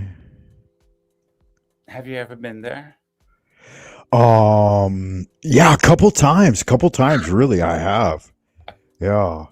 For me, it was the first time, but tell me, since you've been there a couple of times. Well, with like the oldest gals, I would say no. Like I knew full well like what I was getting into, and like I went headlong into the thing, face first, because just horny and trying to get shit done. But there were a couple of times where like I ended up with a retarded gal. And like I felt a little bit bad. Like she initiated it. It's hard to see the difference between Chinese and retarded, Especially True facts. Because that vagina is horizontal, so that's kind of weird to start with, right? Yeah, but there was a situation where I ended up with a gal with a skin graft, but she had a hot fucking body, man. A body that wouldn't quit. And she had like one lame eye. And she was mad dogging me constantly for like months at my scene, like I did a dance class for a while and I'm about to relaunch it. But yeah, so we ended up it's the one I told you last time. Find this video, and I'm probably not gonna find it, but it says yeah. Oh well, here's the Chinese Canadian socket, right? Gosh, she's got some tits, so I like them a lot. So yeah, we broke the sink in my buddy's apartment, and it was kind of a whole bad scene, but it was so much fun. And I don't know if you know Aleister Crowley's tarot, but he switches out lust for life with justice, and that was like the whole thing, the oscillation between getting shit done and wow, there's a little kid in the back, bro. Did you just see that? Like the person L on the backstage. Can you see the back? Can you see the green room, Voy? Can you see it? It's like a 3-year-old, like a 5 or 10-year-old little kid. What a weird thing, man. You still there, Voy? I think I lost Voy. That's all right. That's weird, man. I'm gonna bump you, homie. Ain't no kids coming on my show.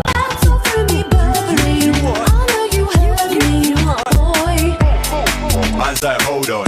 When they see the Benz that I roll on, y'all want to sip on a potion. Trust me, no poly juice in my cauldron. Man's like, hang on. Big Sounds man more thing, like hang London. on. If I y'all want to hang round with a man, London, then I'll do. these people in a nigger situation. All right, you're back. You're back. Wow, that little kid has cammed up again, bro. There's a little bitty kid, like a midget or something, in the green room right now, Voy. What do I need to do about that, man? Oh, hello, midget. Hello, midget people. We're not I opposite of midget people. We're just trying to cooperate with the Chinese How do I? people. Yeah, how do I cover the screen and like let the little midget up to say something? Because I don't know how to do that, man. Fuck, that's like work. I gotta figure shit out and push I'm gonna buttons. tell you, I'm just a little Asian trying to copy white people too. And now, what are you All right, asking we'll, me? we'll give him a shot, and I'll keep my finger on the trigger in case this motherfucker tries to whip out like a 2-inch dick or something. And are you ready for this, Voy? Dick. I never see a 2-inch dick in my life, so I like to see it. Don't lie to me. Don't you Keep it fucking big dare lie to screen. me, man. Keep it on screen. Every time you take a shower, you see that shit. You motherfucking lying to me. I don't take that cold shower. I do take cold shower, but only at the end. Only at the end you get to see a 2-inch dick. You're so full of shit. All right, L, welcome to the stage, L. How are you doing, Thanks, man? dude. And by the way, I'm not a How little old? kid. Don't worry. Guess what? I'm a Don't worry. How old are you, homie? I'm a Oh no! Fuck I'm a this! Fuck this shit! No! Fuck this shit! Fuck it! Yeah. I'm sorry about that, guys. How old would you say, based on the sampling of the voice? How old would you say that kid was? Like 7? 13, 15. That old? I don't think so. I'm thinking like 9. The fuck you doing? Click on my link, homie. Jesus Christ in heaven. That shit ain't cute. All right, banned from studio permanently. You're done, bro. You're done. Hey, Yeah. dude, but thank you for quitting that so quickly. Yeah. I'm not going to tolerate any kind of horse shit here over at the FM radio Frank Monday channel. I mean, we trying to drop it big, you know. We got Voy in the house.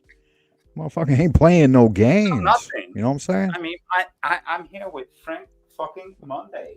You know. Yeah, It's Frank not- motherfucking Monday, baby. What's up? I told you it's not a Tuesday. It's always Frank fucking Monday.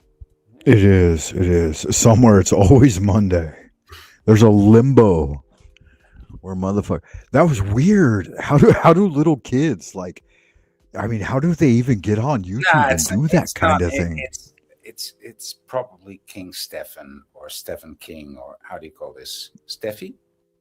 Where did he get a child though? Like he's got dolls, I know, but he couldn't have done that. He couldn't have worked it. No, It sounds and it looks like you do know Zetetic Warrior, right? Yeah, I know Z. Yeah. So morose, so sad, so he disenchanted. He had this child on. This child. He had a child on his show, really? Yeah. For like more than 10 seconds? Yeah. Yeah, you can't do that, man. Not cool. So I won't tell you the rest of it. This is an adult space for adult conversations. Yeah. Yeah, it was really weird. Really weird. Yeah, so you do remember. No, I don't. I wasn't there. I didn't see that. I would have never entertained that. So, Voy, what have you been up to, man? I saw you on Mr. Talcott's the other day. Got something to Yeah, hang on. that's Bad one for the bad man, them bang biddy bang biddy bang bang. Send man down to the dungeon, bad man have man in Azkaban man. Half a kilo in the parcel, singing 1-0 to the Arsenal. Catch me in the back of my Bentley with a couple Kate Middletons and a few Meghan Markles. Take me to the yard if you can handle it. Let's pop a Mandy or Yeah, go ahead.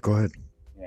So, yeah, I was on Jack Telcards because my online wife from Canada was there online. And so I just like to look at her face, because she's so beautiful. Can I say?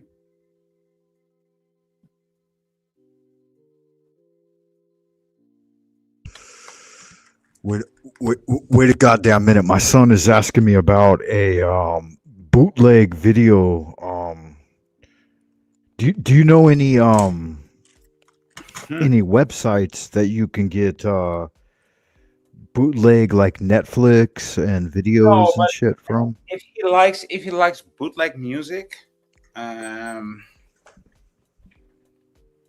No, he's got plenty of fucking music. He wants some bootleg videos. bootleg videos. Yeah, he wants to watch TV. I would tell you a couple, but I'm not going to because You can't do that on the YouTubes. right, you know how the algorithms are, motherfucker. Okay, this one's working, bro. Try it. You have to hit the fucking yeah, Drew Jagger, but If he likes the bootleg, let the don't bootleg, worry. let the Here- bootleg loving man play us some music, for fuck's sake. You're a legitimate Chinese conversation. Don't worry. 怎么了？说点中文。我说点中文啊，好的好的。这是我儿子啊。那你说呢？我说什么呀？ Oh, Hey, this guy knows some Chinese. What's up? He's talking shit. The thing is, you have to hit the fucking Woodley yeah. Is it working? It should be. Yeah. No, it doesn't. Oh, good God in heaven. It is what it is. You're getting some boobies, man. Yeah, you gotta Fuck, take dude, this.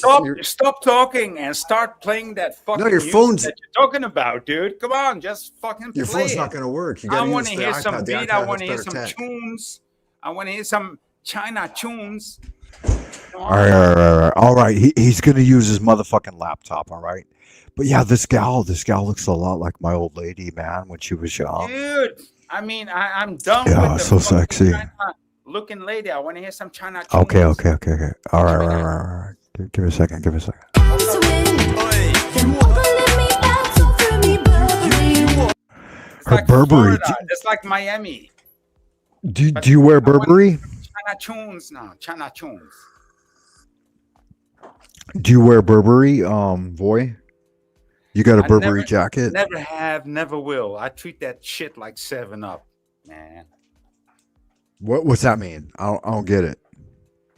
Well, I don't drink 7-Up. I don't wear. Why not? What's wrong with 7-Up? It's lemony. It's limey. It's delicious. Well, it's a brand. Motherfucking shit tastes good. Well, A okay, little bit I of will tell whiskey, you what's wrong with 7-Up. It's a brand. a little bit Jim Beam, a little bit I Jack like Daniels. the taste of lime. I It's like a the taste of spritzer. lemon. I like the taste of. Nah, Sultry. motherfucker, you ain't never had a spritzer? See, yeah, spritzers. But You that's drinking not 7-Up. cola exclusively? Now you're talking soda. Now you're talking spritzer. Yeah, I have a spritzer. Yeah. I don't understand what that means, man. I don't get it.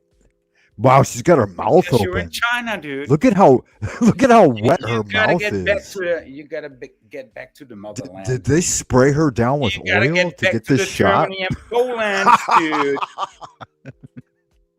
I think they sprayed her with oil to get My that shot. dear German brother, you gotta get back to the motherland. Was ist das talking about, right? Was Du ist das? weißt das doch, ja. Die Wehrmacht, wir brauchen die.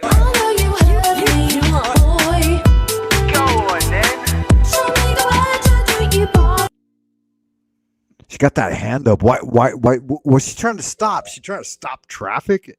Little pinky finger sticking out. Like she's sipping on a cup of tea.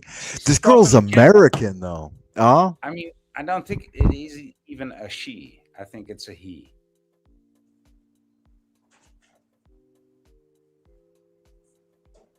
acting like it's a she. Look at the fingers, dude. No. Oh no, that's a she. That's a she. That's a her. Okay.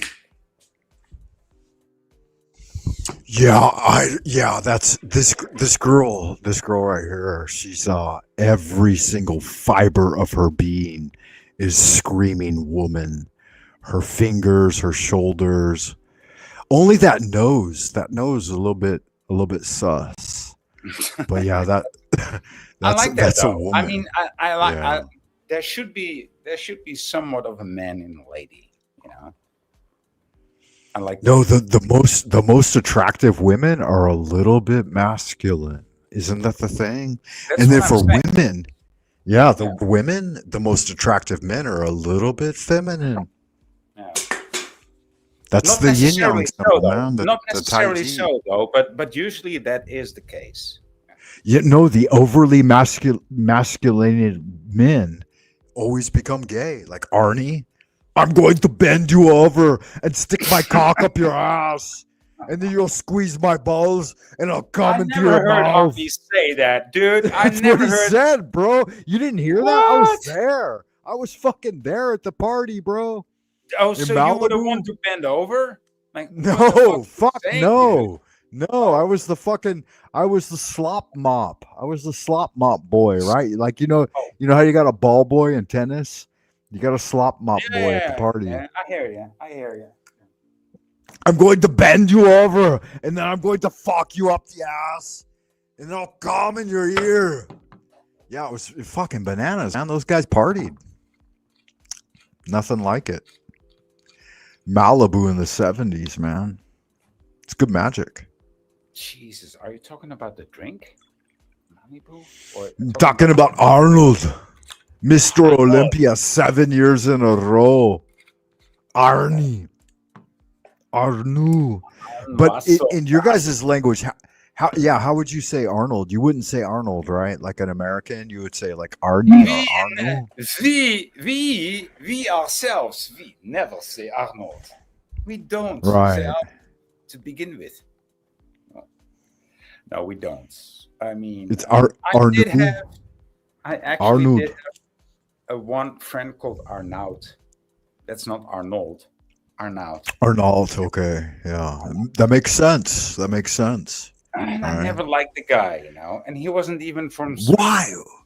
Well, happened? because he was probably What'd he do? because it was a Jew, you know. Okay. I You don't fucking liar. How dare He you? might have been a How dare Jew. you? He might have been a Jew. I think he was a Jew. Well, you know, a lot of us are J dogs. You know that the Caucasian I might have race some only- Jewish blood and running in through my veins too. I'm not proud. You might. The fucking vein, right? The vein of death. Dragon's blood. We only account for 5% of the entire world population, according to statistics. That's a 5%. Only 5%. 5% is a lot, dude.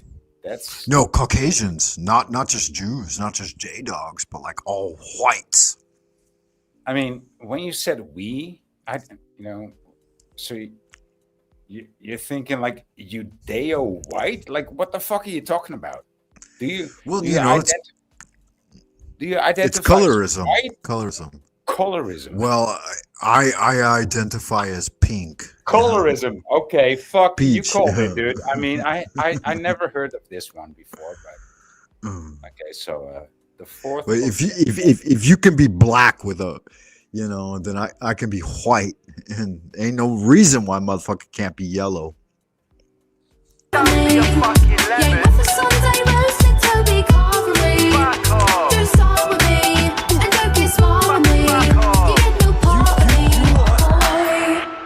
He looks like a Gabber from. She looks like. Do you know Gabber House from the 90s? Yeah, these dudes are all fucking Americans though, and they're hanging out in London shooting this video, acting like Brits. they live in the 90s and they live in Rotterdam, dude. Right. It's a total spoof. It's a total that's- spoof. It's horse shit. I like it. I like it. Yeah, it's funny. It's funny shit. Like they got a Turkish dude. That guy's Turkish, right? That's like TML. That's the Machine Lies right there. Yeah, it looks a bit like the answer. How do you call this? The antwoord. Die antwoord from South Africa. I don't know. Tell me about it. Tell me. South Africa. Jesus, I've met You know the nothing but band. You know the band. Die. Dutch. Die I've met antwoord. nothing but Die Dutch antwoord. white men from South Africa. Yeah, and this is- Indians. Yeah, and this is what it looks like. It has the same look to it. Die antwoord. DIEANTWOORD.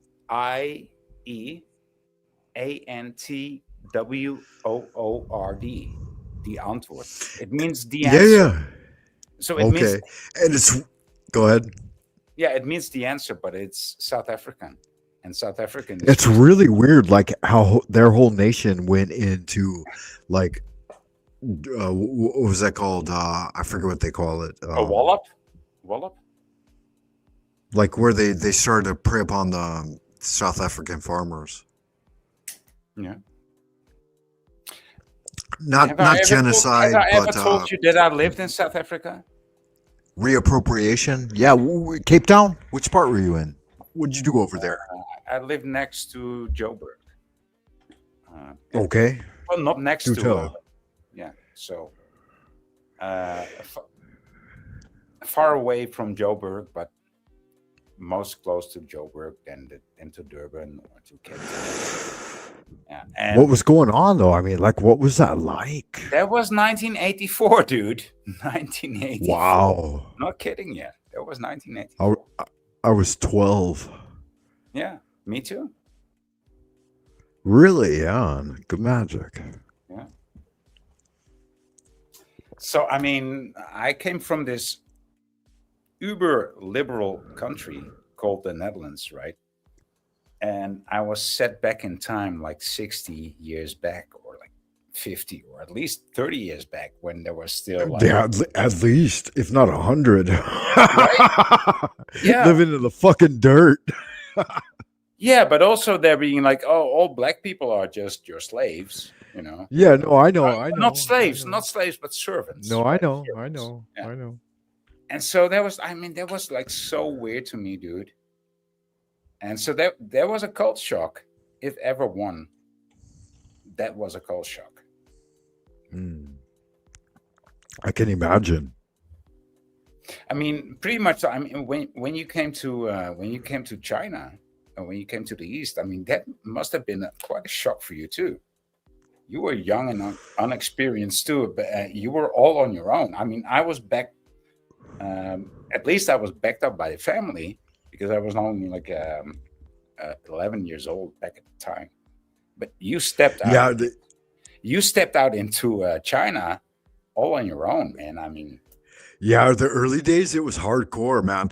Like, I don't know if you know the Chinese expression for foreign devil. There's two variations. Yeah, in the you told me. Yeah, in the south they call it guai lo, round eye, and in the north they call it lao wai, or foreign devil. Yeah, and I heard that like 50 to 100 times a day, every day for 20 fucking years. You man. have this round eye. You have this fucking round eye syndrome, dude. Yeah, imagine being a nigger and hearing nigger every day, like 100 times a day. Fucking nigger, fucking nigger, fucking nigger, goddamn nigger, fucking nigger, every day, like dozens and dozens There's another of one of times. these niggas. Every day. Imagine. Imagine how fucking irate the niggers would become. They'd be like, nigga this, nigga that, nigga please. Who was your nigga last year? I ain't your nigga. Right? And I kept my mouth shut and I never said a word, because 10,000 Americans in a country of 1.7 billion just ain't gonna cut it, right? You can't be like, hey, nigga this, nigga that. You white eye nigga. You white eye. That's right. That's right. It was like, use a wigger here, baby. Motherfucker. So reverse prejudice, or what they call. But it's not racism, because I'm white, right? I mean, the patriarchy, the empire. It can't be racism. It's not. How could it be racism? They're Chinese. They can't be racist against whites. White people are. This doesn't make any sense. Yeah, it almost Void, honestly, to be honest with you, Void, it almost poisoned my soul. Almost. But I fought back at the end. At the moment where I stuck the fucking Smith & Wesson 40 in my mouth and was about to pull the trigger, I fought back. And I thought, no, that's inaccurate somehow. I'm not that. I'm not even white. I looked down at my skin. And I'm like, what are you talking about? I'm peach. I'm just as yellow as the next motherfucking yellow motherfucker. And maybe that was the jaundice, right? Or the hepatitis. Or the yellow fever. It's you and the motherfucking guy that just sang the song and another motherfucker from India. Like, what? Yeah, no, he's pasty. He's super pasty. I'm not that pasty. That is you, dude. Somehow, right? Yeah, that's you. And I gotta imagine that the same shit happened to you when you transitioned back to the Netherlands. I mean, there was a guy who wrote a book called Going Home Crazy, right? Like once you had been abroad for a while. I don't remember, but like going home, like fuck, it's degenerate. Like going back to your own culture. What was that like? No, dude. Well, I went to South Africa, and I saw what became of the farmer culture back there, right? And the farmers from my country traveled to South Africa, mostly in the 15 and 1600s, right? Yeah, but after that, like when you went back home, like the transformations, like how was it readapting? Because you're not even home now, are you? I mean, like you're still a stranger in a strange land. No, that's you. That's you. I mean, I'm in the. No, that's you. I mean, you're projecting, but I mean, I can deal with Fair it. enough. Fair enough. I'm actually in the area that I was born in, so I'm okay. I'm actually a stone throw away from where I was born. You know, according to scientific analysis, most people die. 90% of the people in the world die 1 mile from where they were born. So as long as you live there, you run a real risk of death. And so, motherfucker, I but never 100% going back. of Ain't people never die, going you know, back. whether they are born or not. Yeah. Hey, but dude, it snows again. Yeah, and no it's- guarantee of that. See, that's hearsay, isn't it? Like, how many actual deaths have you witnessed? I'd like to know.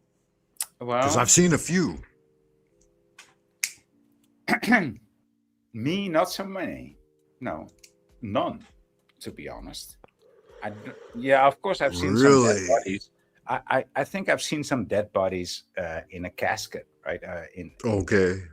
You know, but no. I I've don't. witnessed at least half a dozen. And that's not even including like the I gang think I might have murders when I seen was a one or kid. two, but I've forgotten about it. But when I Okay. Yeah, don't forget about it. Don't let go, well, man. I did. Motherfucker, go dredge those. Take a deep breath, boy. Focus, settle, relax. Bring forth the memory. Where of the were dead. these bodies located? Yeah, where'd you bury the motherfuckers? How dare you? Gonna expose you on live television. That's what I love about YouTube, you know. Yeah, it's a fun thing. You know, it is what it is. Like my maternal grandmother was the first one I witnessed. Diabetes, amputation, left leg, right arm, left arm. They butchered the fuck out of her. And she told me at the moment of death, she said, there's a black snake under my bed that's consuming me. And his name is Samael. And after she died, like I dug under the house and there was a giant constrictor, jet black, living under her bed directly. And Even laying though you're eggs. just making this up, I believe. I'm not at all, man. believe This is a true fucking story. I was like 12 at the time, and I took her double-barreled shotgun and shot the motherfucker and broke all the eggs. And Oh, did you eat the fucking snake? I mean, did you use use none of the that snake shit. to Fuck make no. some I excellent stomped. long boots? I mean, I why stomped. did you I, not s- use the skin of I the s- snake? I stomped How that shit can in you the not use mud. the skin of the snake to make some excellent boots, dude?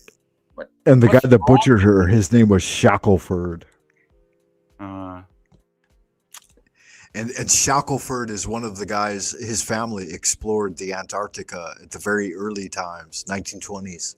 or so they Lovecraftian. say. Shackelford, Emerson, and Bird. They were the three original. Shackelford was the original explorer of the Antarctica. So kind of a weird thing. Not a real story, a true story. Like I can document, I can bring receipts. But the fact that she said his name was Samael, that seemed weird to me. And then the dark demon of Shaitan is actually named Samael, right? Samuel. Yeah. Not a Man. coincidence, man. There ain't Uncle no fucking Sam. coincidences. Uncle Sam, right? I mean, Yeah, that's right. Uncle Sam. You got it. Ain't no coincidences. Shit happened for real. Legit. there is coincidences, though. Yeah, but it's not. It's a coincidence if it's random. But if there's magic involved, it's a synchronicity. That's what Jung said. I mean, these are bigger brains than me. I'm supposed to take your fucking word for it, Voy, when Yes. you're up against Carl Jung. Seriously? Yes. Yeah, I'm I mean, supposed to Carl take Jung Jack is- Talcott's opinion against Carl Jung Well, Carl and Jung Sigmund is just a Freud. part of me. I mean, who Carl the Jung fuck is you just think a I part am? of me. I'm gonna take And- Flow State's opinion against Oppenheimer and fucking Einstein. I mean, come on, man. You're fucking yanking my dick and pulling my balls, and you won't even stick a finger up my ass. That's the sad part. See, that's Yeah, that's what I don't understand. That's what and you call that lack of integrity, right? So, just because I don't stick a finger up your ass doesn't. No, mean I think it's a lack that I of common lack courtesy. See, I think you have a lot of that's- integrity. I would see, not deny that for there's a the moment. difference between you and me, right? That's east and Yeah. west, right? I mean, that's Right. we just point the finger at the ass, but we don't stick it in. It's like that's no, we don't do that. No. So I've got to ask you, Void, did you catch any of the Machine Lies transmission earlier today? Because there was a big show going on. I mean, it was quite a thing. Was there? I didn't catch it. Machine Lies, TML, like I know. I know you come over there sometimes, right? No? Have you got words for TML? I'm one of his first fans, dude. I think I'm one of his biggest and first fans. Okay, that's good magic. Yeah, so he was transmitting earlier today. I was over there in house, like the entire show, like 6 hours or something, man. And quite a thing. Like a lot of different folks showed up. It was quite an eclectic motley crew of individuals expressing ideas. It was a good way to start the new year. You were Yeah. one of the motley crew, I imagine. Absolutely. How about your new year? Did you ring it in good old fashioned? Did you do the countdown and slam your head against the ground before the pagan god of Moloch? Did you offer up a child to the flames? Did you sacrifice anything I for sacrificed Janus? 10 tiny little children. I didn't even care whether they were male or female. I just slammed their Jesus. heads to the Yeah. trees, into the ground, and into the Grab water. them by the ankles. I mean, and some of their feet are burned into the fire. So that's what happened to me on New Year's Day. I mean, I think I made some sacrifices there, and that's why it's snowing so heavenly today. I mean, when I look at the snow coming down with big flocks, big fucking fat flocks, that I need the snow, dude. I need the snow to create some snow creatures. So I'm gonna create some snow creatures this afternoon, this evening, and it's gonna be looking fucking fantabulous tomorrow. Yeah, well, I can appreciate it, definitely. I mean, fuck, sometimes, like, you don't even know, like, the illusion is so powerful, all powerful. Like, they're trying to override our systems. No, dude, I'm And not so- talking about the fucking illusion. I'm talking Right, about the right. results. The results No, are yeah, gonna be. I know what you're saying. I know what you're saying. I get you. I feel you.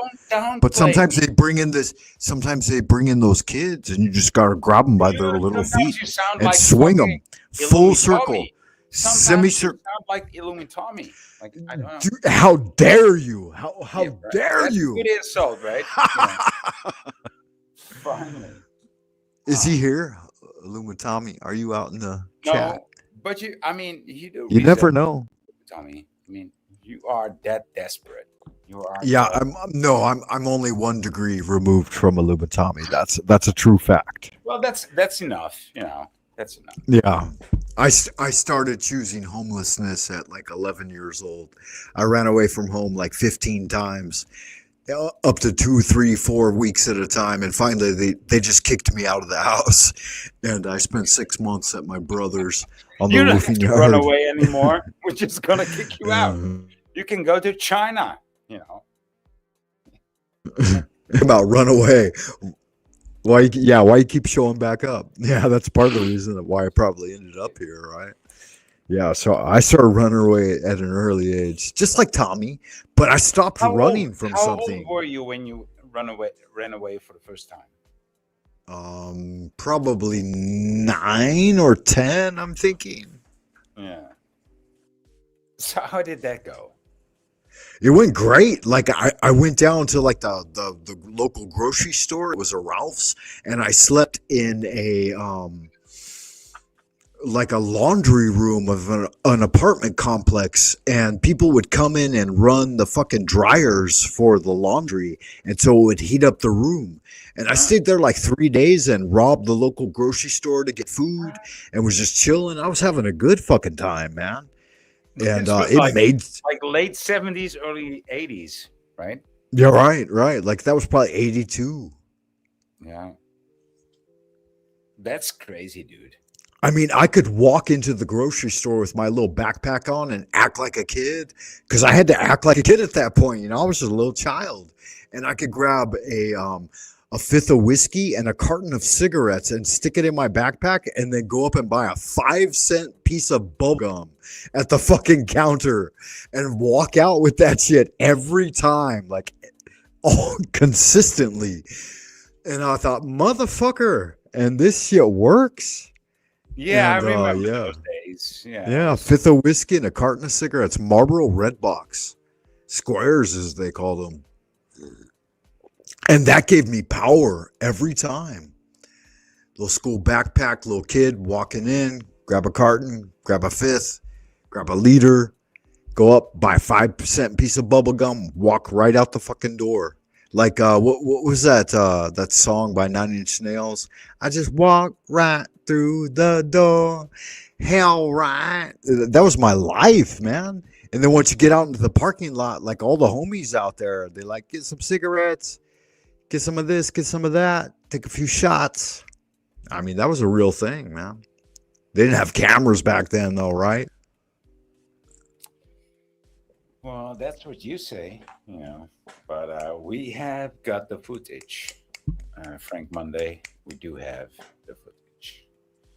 Yeah, kind of a thing, though, right? I mean, Yeah, really. you're gonna have to. That was prior to the gang wars.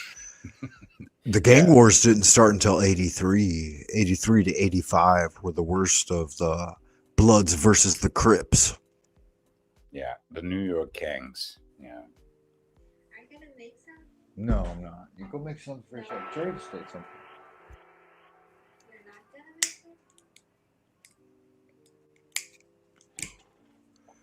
Why don't you do something?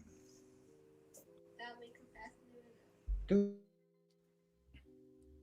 哇，还是面堂有时候好，哎呀吼，这哎 Do you 呀 hear that, do you 我 hear 操 that shit? 哎呀， We talking Chinese over here. 我没有，我看很这把我啊，哦，嘿，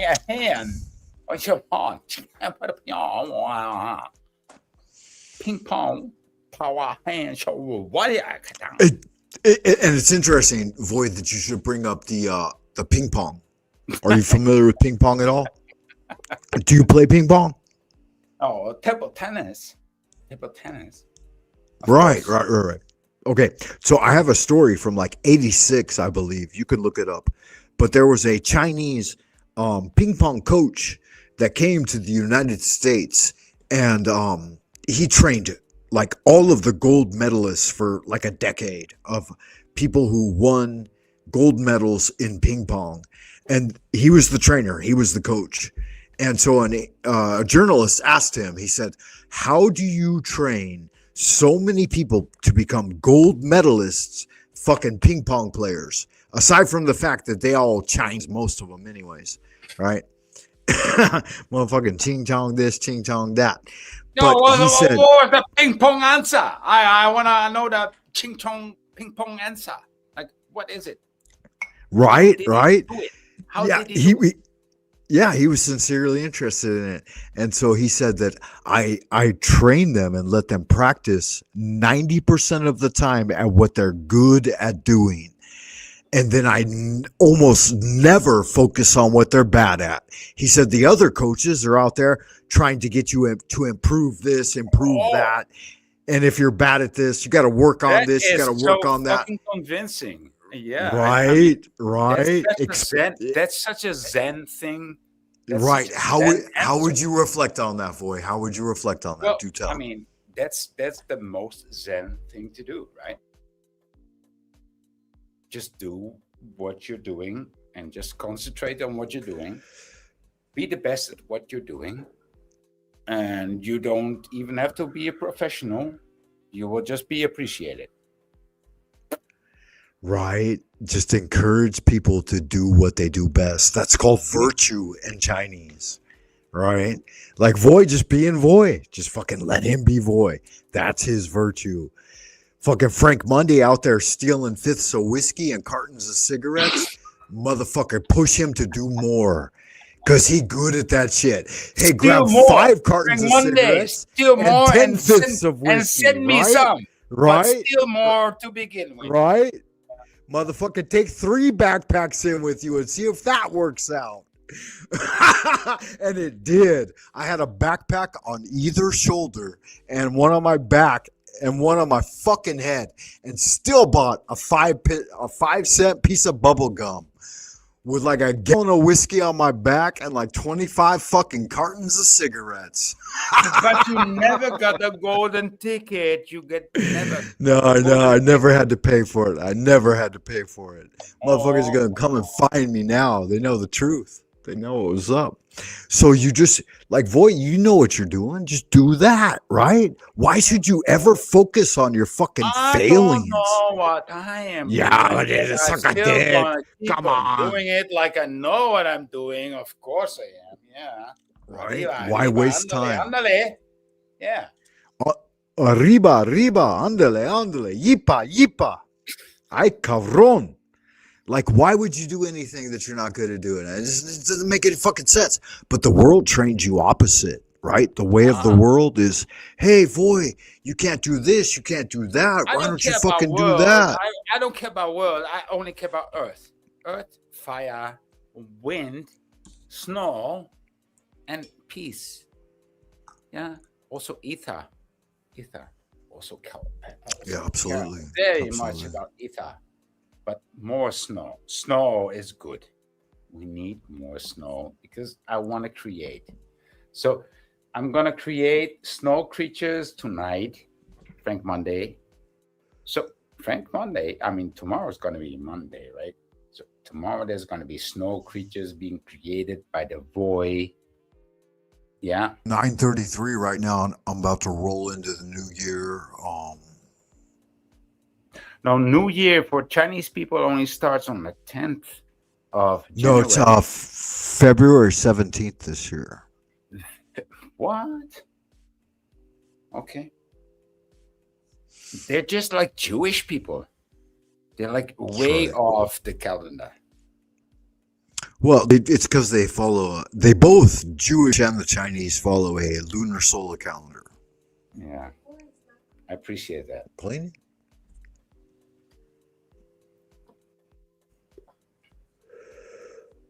Yeah, I can appreciate it too. Let's get a little music in here one time.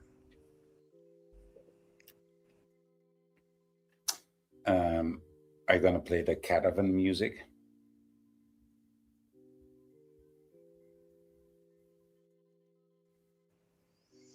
Yeah, should be some carnival music. I don't know what to start. Oh, Give me some-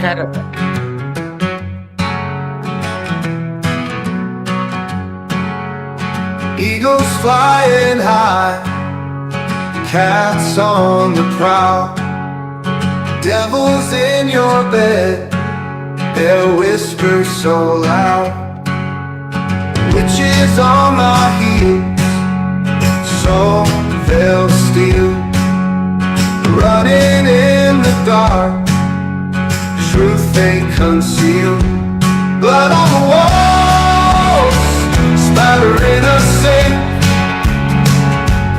God can't help it then, no time to think. Hounds howl at night, shadows in the light, fear in every breath, eyes wide with fright. Cards dealt by fate, no way to escape. Threads getting tight, can't see the daylight. Blood on the walls, spattering a sink. God can't help the dead, no time to think.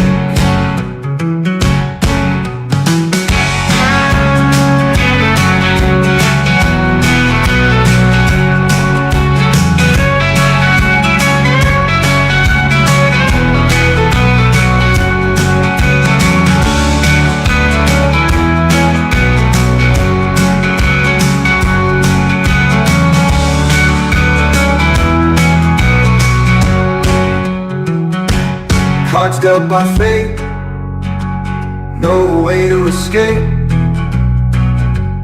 Threads getting tight, can't see the daylight. Blood on the walls, spattering a sink. God can't help the dead, no time to think.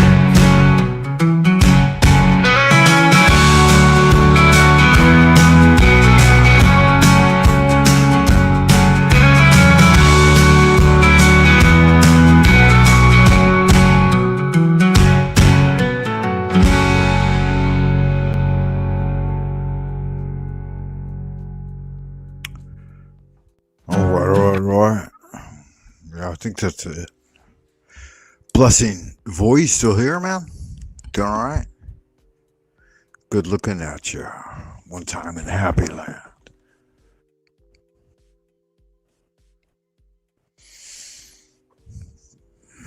Blessing, beloved. I believe we have lost Voy. It's okay. Maybe he'll have to reboot the stream, come back up one more time.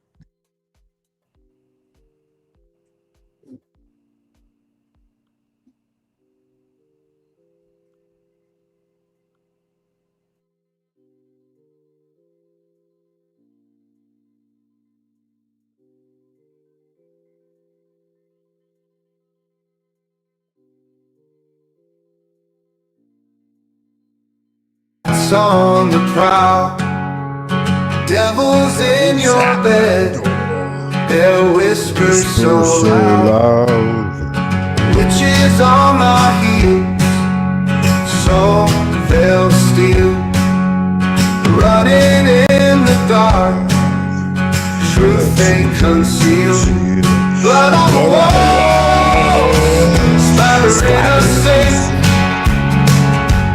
God can't help the dead, fate. Hounds howl at night, shadows in the light, fear in every breath, eyes wide with fright. Cards dealt by fate, no way to escape. Threads getting tight, can't see the daylight. Blood on the walls, spattering us sink.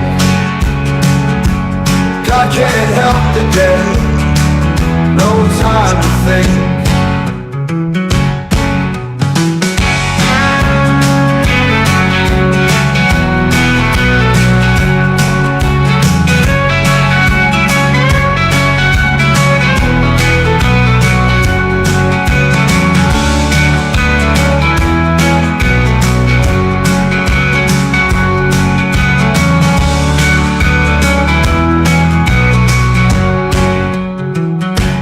Cards dealt by fate, no way to escape. Threads getting tight, can't see the daylight.